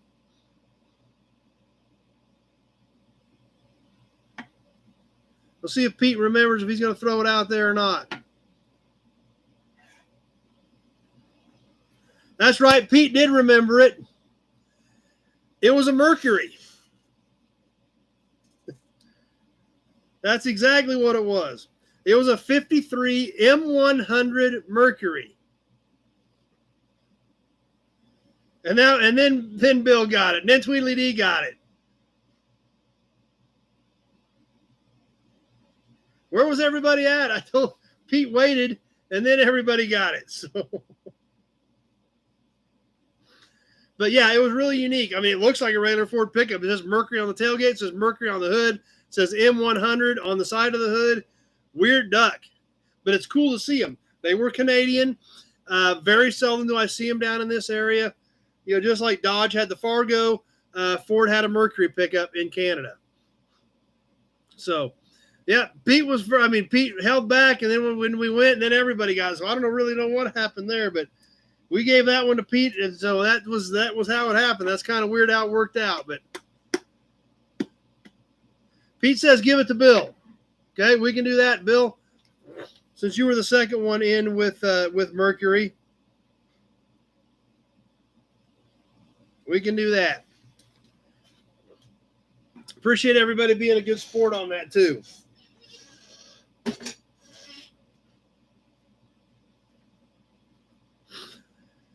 All right.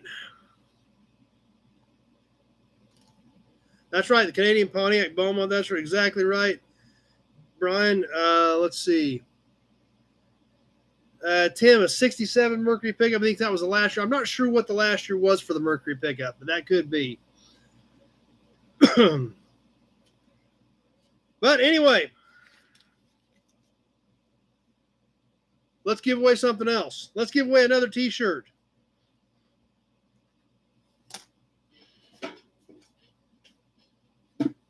Big Buick oil can.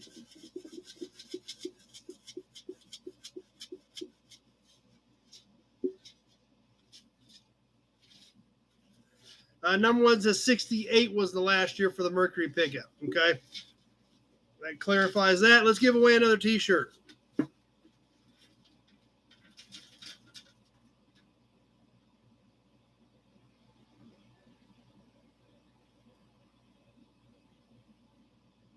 I got Brian again. Brian already won once, but he gave it away. We can't keep pulling the same name. So we're going to have to do it again.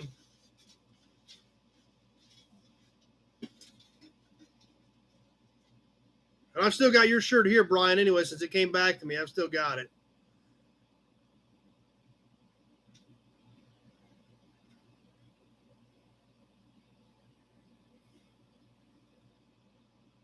Zach. We got Zach this time. So we're going to put Zach down on that one.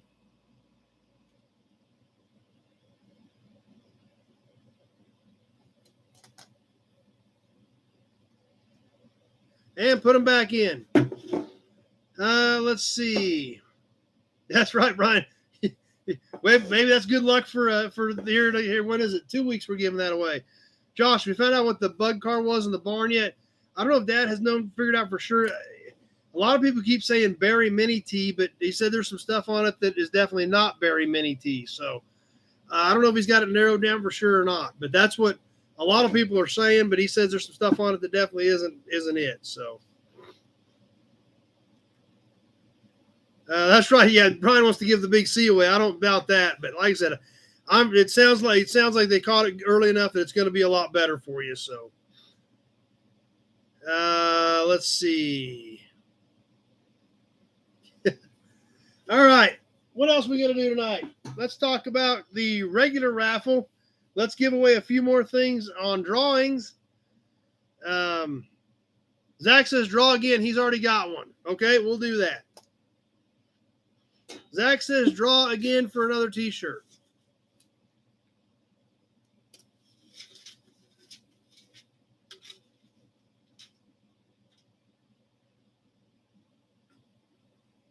Alec. I don't know if Alec's got a T-shirt or not. We'll put Alec down for that one. If Alec's still with us on Facebook, we'll get him down on that one.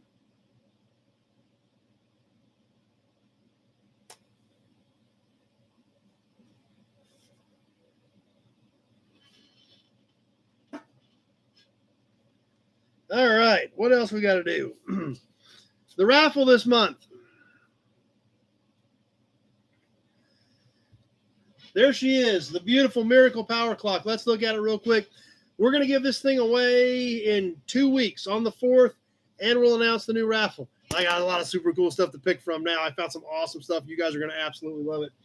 But this Miracle Power Clock, this clock was a basic housing that you could put any sort of lens in. This lens slides in and out. Pretty simple. Miracle Power, every 1,000 miles, use Miracle Power in your oil and gas. So this was an additive. This lens is broken.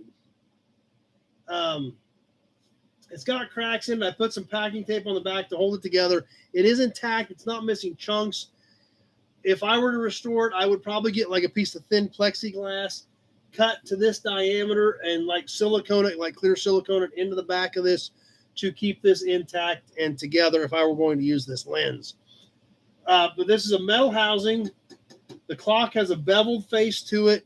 It does need restored and rewired. You know, the wiring is shot. You know, it's been cut up. Does need to be rewired. Like some guys made the comment, you could put LEDs in here if you wanted and repair the clock. But it is a metal housing, and it's a super cool piece that, you know, we're going to be shipping out here in a couple weeks. Let's see.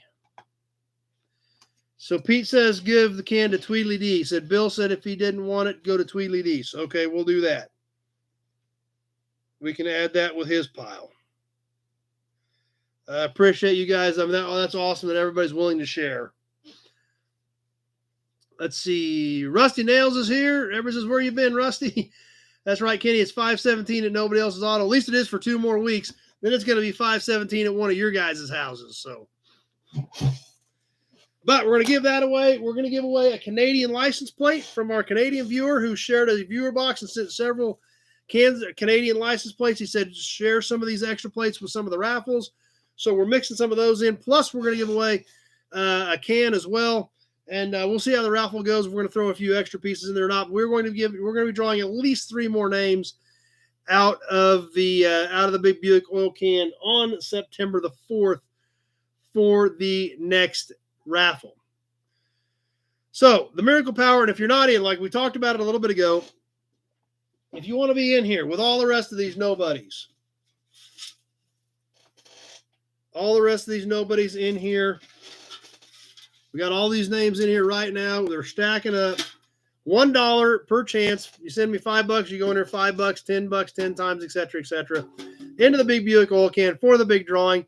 That information is in the text part of this video. If you go to the description, mailing address, if you want to mail a check, money order, cash, PayPal, friends and family only. If you don't use friends and family, you're giving part of your raffle entries to PayPal and not the big Buick oil can. The big Buick oil can likes raffle entries. But if you don't use friends and family, you're giving part of your raffle entries to PayPal, not the big Buick oil can. So please bear that in mind. Once in a while, some guys do miss that, and they are costing themselves raffle tickets because PayPal is taking part of that. So, but that in the text part, in the description, you can go in and catch that info. And as always, if you got a question, just give me a shout, and we'll get you worked out. You still got 2 weeks to get in on the Miracle Power clock. I think that is 60s type era on that. So, was that Buick Transfuel like the olds that had well fat in it? That I don't know. This was for Dynaflows. I don't know if this had well fat in it or not. They didn't put that on the can, so.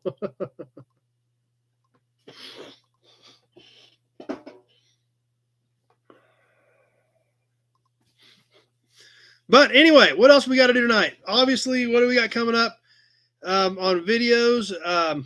Spam drags. Yes, Tweety, the clock is electric, but it does not work. It needs to be rewired as well. But it was a regular electric clock. Tyler's here with us.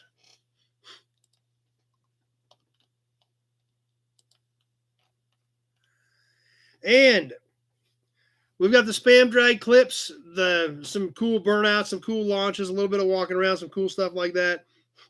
I've got to get the truck unloaded tomorrow, so we will have a Springfield swap meet haul video that will be going up here. I don't know if we'll do it tomorrow night or Wednesday, but one of those will be tomorrow night, one will be Wednesday night. I've still got new inventory videos to show you. I still haven't shown you the Snow Fighter. I know that we've got that to do. plus the new yard. I don't know if you guys remember the videos I was doing in the new yard on the little yard I bought right next to me. I'm actually still not done in there. I've started reshooting some of that stuff. I've probably got 6 to 8 more videos to finish that project up. I've got one of those shot. I'm going to try to get a few more of those shot. I've got to get those mixed in because I'm starting to move some of those cars around, and I want to show you all that stuff exactly as I found it. I'm on the back row, but it's going to take another 6 or 8 videos to get them all squeezed in. But I like showing you that stuff exactly as I found it. The place was a mess when I bought it, but we're making headway. Obviously, you've seen the airplane videos. We had the airplane out again a couple weeks ago, working on weed control, as well as what I do spraying, trying to keep the weeds under control, trying to keep that thing knocked down, and start integrating that inventory into mine. So we're going to have more videos coming from the new yard, plus 50-plus vehicles to pick up. So there's lots of stuff to do. Brian's still waiting on the 66 Caprice video. That's another one I need to pick up. It's sitting in the guy's garage. I need to get over there and get that thing drug out. But yeah, you definitely want to see. I know you guys want to see the 66 Caprice video. So excited about that. And let's do a couple more cool things. 1 million views, guys. That's, to me, that's crazy. I can't imagine that you guys watch that much of my stuff, and I'm glad you enjoy it. I work really hard to do a to do a good job. What's the dry car up on the shelf, says Zach? We have looked at it, but it's been several weeks, so we can grab it real quickly. This is a toy I've had since I was a kid. It's been a little while. I got dusty again since the last time we had it down. This is a mid-'80s Ford Raymond Beetle Blue Max plastic funny car. Got this when I was a little kid, I think at Kmart. You can tell the stickers are getting kind of old and crappy on it because it's 40 years old, literally. The Raymond Beetle Blue Max Ford-sponsored funny car.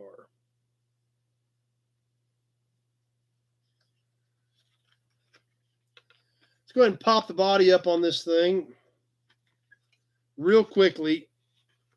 I'm going to spend a lot of time on it. Dusty, it's been up there a while. Pretty crude, but this was a cheap plastic toy. Had a body stand, kind of, from the early 80s. So that's what it is. The Raymond Beetle Blue Max Ford funny car toy that I've had. Engine's falling out now. Since I was probably 10 years old. Need to get her dusted off, but cool piece.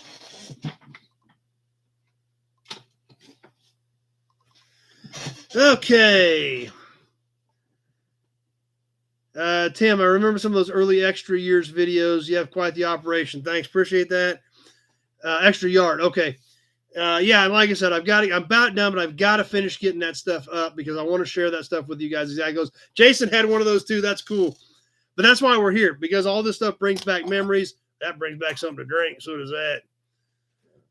And we can talk about it, and we can all reminisce and go back in time and think about some of that stuff that we enjoyed and still enjoy today. Let's see. Zach likes it too. That's cool. Yep. But anyway, a couple more drawings. We got to give a few more things away today. We ain't quite done giving stuff away yet tonight because I hit 1 million views. I hit 1 million views. 1 million times somebody has clicked on my videos. I don't get it, but I try. Like I said, I work this every night. I work on this. I build it. I try to do a good job. I try to think my videos through, and I know I am nowhere near a professional, but I try to keep it real for the car guys, and that's what I try to do. Let's see.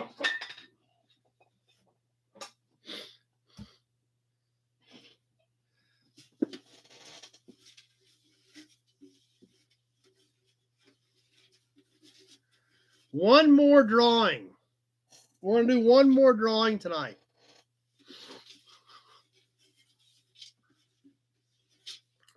For a can. This is a cool can. I dig this can, actually.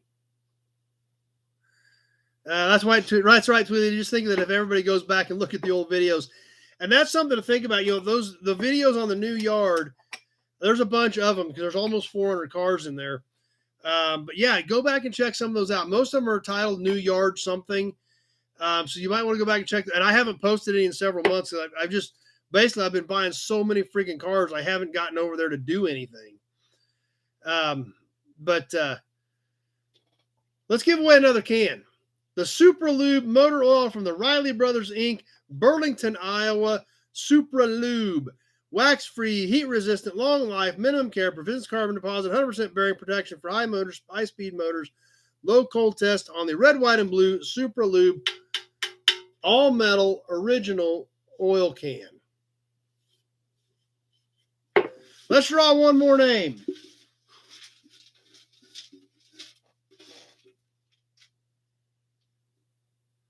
What do we got here? Oh, Damien. He's already won. Let's grab another one. Lee Carr. Lee Carr is the winner on the can tonight, on the Supra Lube. So let me get that jotted down so I can make sure I get that in with Lee's cans.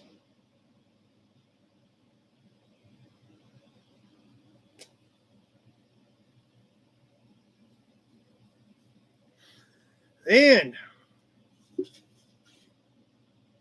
that will pretty much wrap it up for me tonight. Holy cow, we're almost 3 hours and 40 minutes. That's nutso. So there we go. Congratulations to Lee on that one. Yeah, that's a cool can. That's why I saved it till the end, because it is a cool can. So we'll add that with Lee's stack. And with that, I'm going to start wrapping up. Let me double check my notes, make sure we've got everything covered. If you guys have any other questions, comments, be sure to throw them out there. I'm going to give you another Auburn badge. And I'm going to give you another Hudson badge.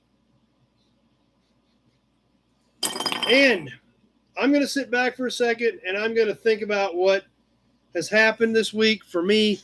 And what I need to do is thank all of you guys and all the people that watch my videos and all of you that share me around and tell your friends about me and get them to engage. That's right, Lee. Glad you're excited about it. Because I would have never gotten to this point without all of your guys' support. The fact that you come back here every Sunday night, you get on Tuesdays. We have an awesome group here just by the camaraderie and the brotherhood that we saw tonight about the sharing. And just like with, even though Pete sat back and waited since he'd already won, he still wanted to give the prize on down and wanting to share with prizes with other people they know it means a lot to. It's so cool that you guys do that, and hey, if that's what being a nobody is, I'm perfectly okay with that, because we got a great group of nobodies, and the fact that you guys have been there and supported what I do to push me to 1 million views. 1 million views. Like I said, I know there's a lot of guys out there that get that every day. I mean, that's not a big deal. You look at Mr. Beast and some of those guys, I mean, that's peanuts. But for a little guy like me who just does this because I like cars, it helps promote my business. And the fact that we've turned it into the auctions where it's not only is it promoting my business, it's adding to your collection. And it's just a big group that is amazing. Let me get caught up on some comments here. I appreciate all the support of the 1 million views. Tweetlet says, here's the Chad. No, here's the you guys. That's who makes this happen. See, lots of people signing off. Good nights. Appreciate it. That's right. Zach says, nobody's are the best buddies. That's right. Bud says, I make it fun and entertaining. Thanks. I try. John, my wife, thanks you as well. Over 3 hours of peace and quiet for her. She says, thank you. Big Job says, nobody's forever. Kenny's okay with being a nobody. Number one says he's been in and out all night, inviting and sharing. Awesome. See you at the next million. Awesome. I hope we get there sooner rather than later. Brian says, thanks for another good night. Brad, glad you made it all the way through tonight, Brian. I know it's late. Get some rest, buddy. You got to get healed up. Tweedledee says, loves learning new things. Jeff Taylor, great show. Thanks. This is an awesome show. Thanks for all the videos we share. Have a great week. Appreciate it. Big Joe says, here's Johnny again. Jalopy Johnson, give me a big old fist bump. Awesome, Jalopy Johnson. Glad you're here with us. I don't think you've been on that long, but I'm glad you're hanging out there with us. Anthony, great show as always. Appreciate it. Tim, enjoyed the past few Sundays. Yeah, because I don't think you've been on a long time. I'm glad you keep coming back too. Zach, Whiskey Business, Chad, you're the nobody father. If it wasn't for you, we wouldn't be here. Awesome. Bill, so everybody be safe. Perfect. And like I said, Tony says, good show. I appreciate it there. Again, the support from you guys is amazing. I can't believe you come back. I can't believe you hang out this long. But because you do, you make it what it is. Kenny says, let's get 2 million real fast. That would be awesome. I'm still a little flabbergasted by the million. I mean, we've been talking about it for a few weeks. We knew it was coming. But JG says, I'm the real deal. Thanks. I appreciate that. I'm glad you guys see me as the real deal, because I'm not blowing smoke about this stuff. This is what I do. It's what I know. Tweet says, go back and look at old videos. Thanks. Appreciate that. But it was a little bit surreal for me, even though we've been talking about it. We knew it was coming after I got over 950,000. And we've been talking about it the last few weeks. But to actually hit that button that says lifetime views and watch the screen pop up and it says, 1 million and change, it was pretty cool. And it's because of you guys. So I can't thank you enough for supporting what we do here. And like I said, sharing it around, getting your friends involved. And like I said, 2 million sounds awesome. I'd love to get there. And it's going to get there with your guys' help and support. So that's why I can't thank you enough. That's why we gave away a bunch of extra stuff tonight, just yanking cans out of it. All those names are back in the can for 2 weeks, so nobody's out anything for the drawing. It's about what I've got for tonight. Lots of comments popping up. Let me try to make sure we finish up these. I hate to miss anybody. We always do. As soon as I hit end, a few more things pop up that I've missed. Let's see. Jason's wife, Jennifer, the only show Jason won't miss. He loves hanging out with all his fellow nobodies. X-Ray's glad to be a nobody. Tweeted says 16 videos help out. Absolutely. Anything you want to watch helps out. Kenny, any Model A Roadster pickups? No Model A Roadster pickups at all. The only Model A I've got that amounts to anything is that one 4-door that came in. Everything else is just bits and pieces, cowl sections, frames, things like that. Dan says, great show again. Well, like I said, it's not a great show without all of you guys. Zach, Whiskey Business, you brought a great group together and it's thriving. Be glad of what you've accomplished. My favorite thing to do of the week. Well, and that's another thing that I kind of got to soak in, just like with Jennifer's comment, with Zach's comment, that a lot of you guys don't want to miss this thing for anything, and that amazes me as well, that you guys think highly enough of what we do here to make it that much of a priority in your life. So especially now, we've longer than we've probably ever gone. Big job. Your idea, Chad, is your success from hard work and love for what your dad instilled in your life. So thanks for your father's efforts for your success in life work. And that's true. I did learn this from Dad. I grew up in this. We've done it together my whole life. We still do it together.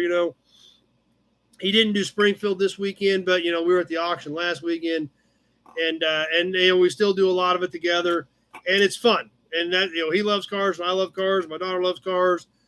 And it's a great thing. And now all you guys being part of it and turning this into something that I never in a bajillion years would have ever imagined. Jason said he's on every Sunday, start to finish. Never in a bajillion years would I have ever imagined that, literally for me, I thought YouTube was something that I clicked on random play on music while I was working on the computer and just let music roll in the background, open up another window and went to work. Huge shout out to Mike Gowans, the guy that taught me this, Gowans Media, Gowans Digital Marketing. Mike taught me the basics. Mike made me realize what this was capable of. And if it hadn't been for him, I would have never grasped the concept. So, obviously shout out to Dad for being, teaching me the car stuff, growing up in it. Shout out to Mike Gowans for what he convinced me this was capable of. And here we are, hanging out together. Been consistently doing YouTube for almost 3 years, been on for 3.5. The first 6 months was Mike and I playing with it, throwing something up here, throwing something up there, throwing something up here, seeing what stuck. Not real consistent. We do some stuff, we do it, throw it up, play with it. But 3 years ago, end of October after the auction 3 years ago is when I really buckled down and said, okay, Mike taught me the basics. Either I do it or I get out. I went with it, and here we are hanging out together, having a blast. So Let's see. Where's the next auction, Tweedledee? The next auction that I'll be at is mine, October 1st, the F&E Collector Auto Auction in Great Bend, Kansas. We did not talk about that tonight. I'm glad you brought that up because we are starting to load cars, feclassiccarauction.com. We've got some cool vehicles on there. Be thinking about if you want to come to Great Bend, Kansas on October 1st for the auction, maybe take home a cool ride. We're lining up a lot of cool stuff for that. So the F&E Collector Auto Auction is the next big auction I will be at. After that, it will be Mecum, Kansas City, first weekend in December. I think it's the next auction I plan on being at. Jeff, this is better than watching Walt Disney on Sunday nights growing up. Wow, that's kind of another kind of thing up there with Johnny Carson. You know, this is better than watching Walt Disney when you were a kid. So, Tweedledee, where's the next swap meet? The next swap meet that I will probably be at will be Hutchinson in late October, I think is the next one that I will be at. I don't think there's anything else really too close to me in my area coming up swap meet wise other than Hutch. Number one, 2 weeks till the September episodes. I'm back in for trivia. Do your homework, folks. No more Mr. Nice Guy, says number one. He's coming out swinging. Zach, Whiskey Business, try to keep it rolling. Get your daughter involved. Let's keep this going for future generations. Absolutely. And that's right. Thanks to Mike Gowns for all his help. And Kenny's ready to sign off. Appreciate it. And that's right. And something real quick, what Zach said, keep this thing going for future generations. We've talked about this before. I'm going to hit on it real quick. I know we need to get off here, but this hobby is alive and well, but we have to recognize the differences in it. It is changing. This hobby is different. It will continue to change because remember, that kid that graduated high school this year was born in 2004. So an 88 Camaro is an old car to him. A 92 Fox body Mustang is an old car. That 94 Dodge pickup is an old truck. We've got to be cognizant of that. These kids like cars. They like trucks. But if any of us ever try to put a kid down or try to cut a kid out because he's got a car that we may or may not consider an old car, if you don't accept that kid and welcome what they like to your club, cruise night, cars and coffee, any of those events, you just alienated that kid from the hobby. You alienated him from his club, and you alienated him from this hobby and keeping this hobby alive. So please, let's stay open-minded out there, guys. Let's please welcome this next generation. They're not going to probably be driving a 57 Bel Air Tudor hardtop. They're probably not going to be driving a Hemi Super B. They're going to pull up in something that we may not even think is a collectible car. But to them, it is because that is an old car. So I harp on that a lot. Since we brought that up, I wanted to slide that in there. We'll get into some more of that later. Let's see. Perfect, Jeff. Appreciate that. Tweedledee, my son likes older stuff because of me, and that's exactly right. We do have a lot of kids that do like older stuff thanks to us, but we've got to remember that old to them is different than old to us, just like Model Ts are, different to the older generation. So get another Auburn badge slid in there. John Anderson, good night. Million is unreal. Tell me about it. I'm the one kind of trying to sink it in. Number one, we should have a back-to-school special episode and everybody invite their kids, grandkids, and that's a great idea. Great idea, number one. Kid night. We just got to figure out how we want to do it, but that's a great idea. That's right, Whiskey Business, 80s and up are getting more and more collectible, and that's where it's going. Norma says it right on, and that's true. That's how I see it. And but there again, that's how I see the hobby, but we've got to make sure we're cognizant of that so we don't alienate those kids to keep this hobby alive and well. With that, let's wrap this thing up. That's right, Tweedledee, 2000 is starting to get old. I had a heck of a time finding a good 02 Trans Am, and I still like to find a coupe to go with my convertible. Getting tough to find. Jeff Taylor, you're so right. I have a 67 Mustang, an 83 Mustang, and a 94 Mustang. Rusty Nails, not just kids that like to have a Taurus SHO. Exactly. There was some cool stuff made back then. Tweedledee says that's his truck. He's 20 years old. Yep.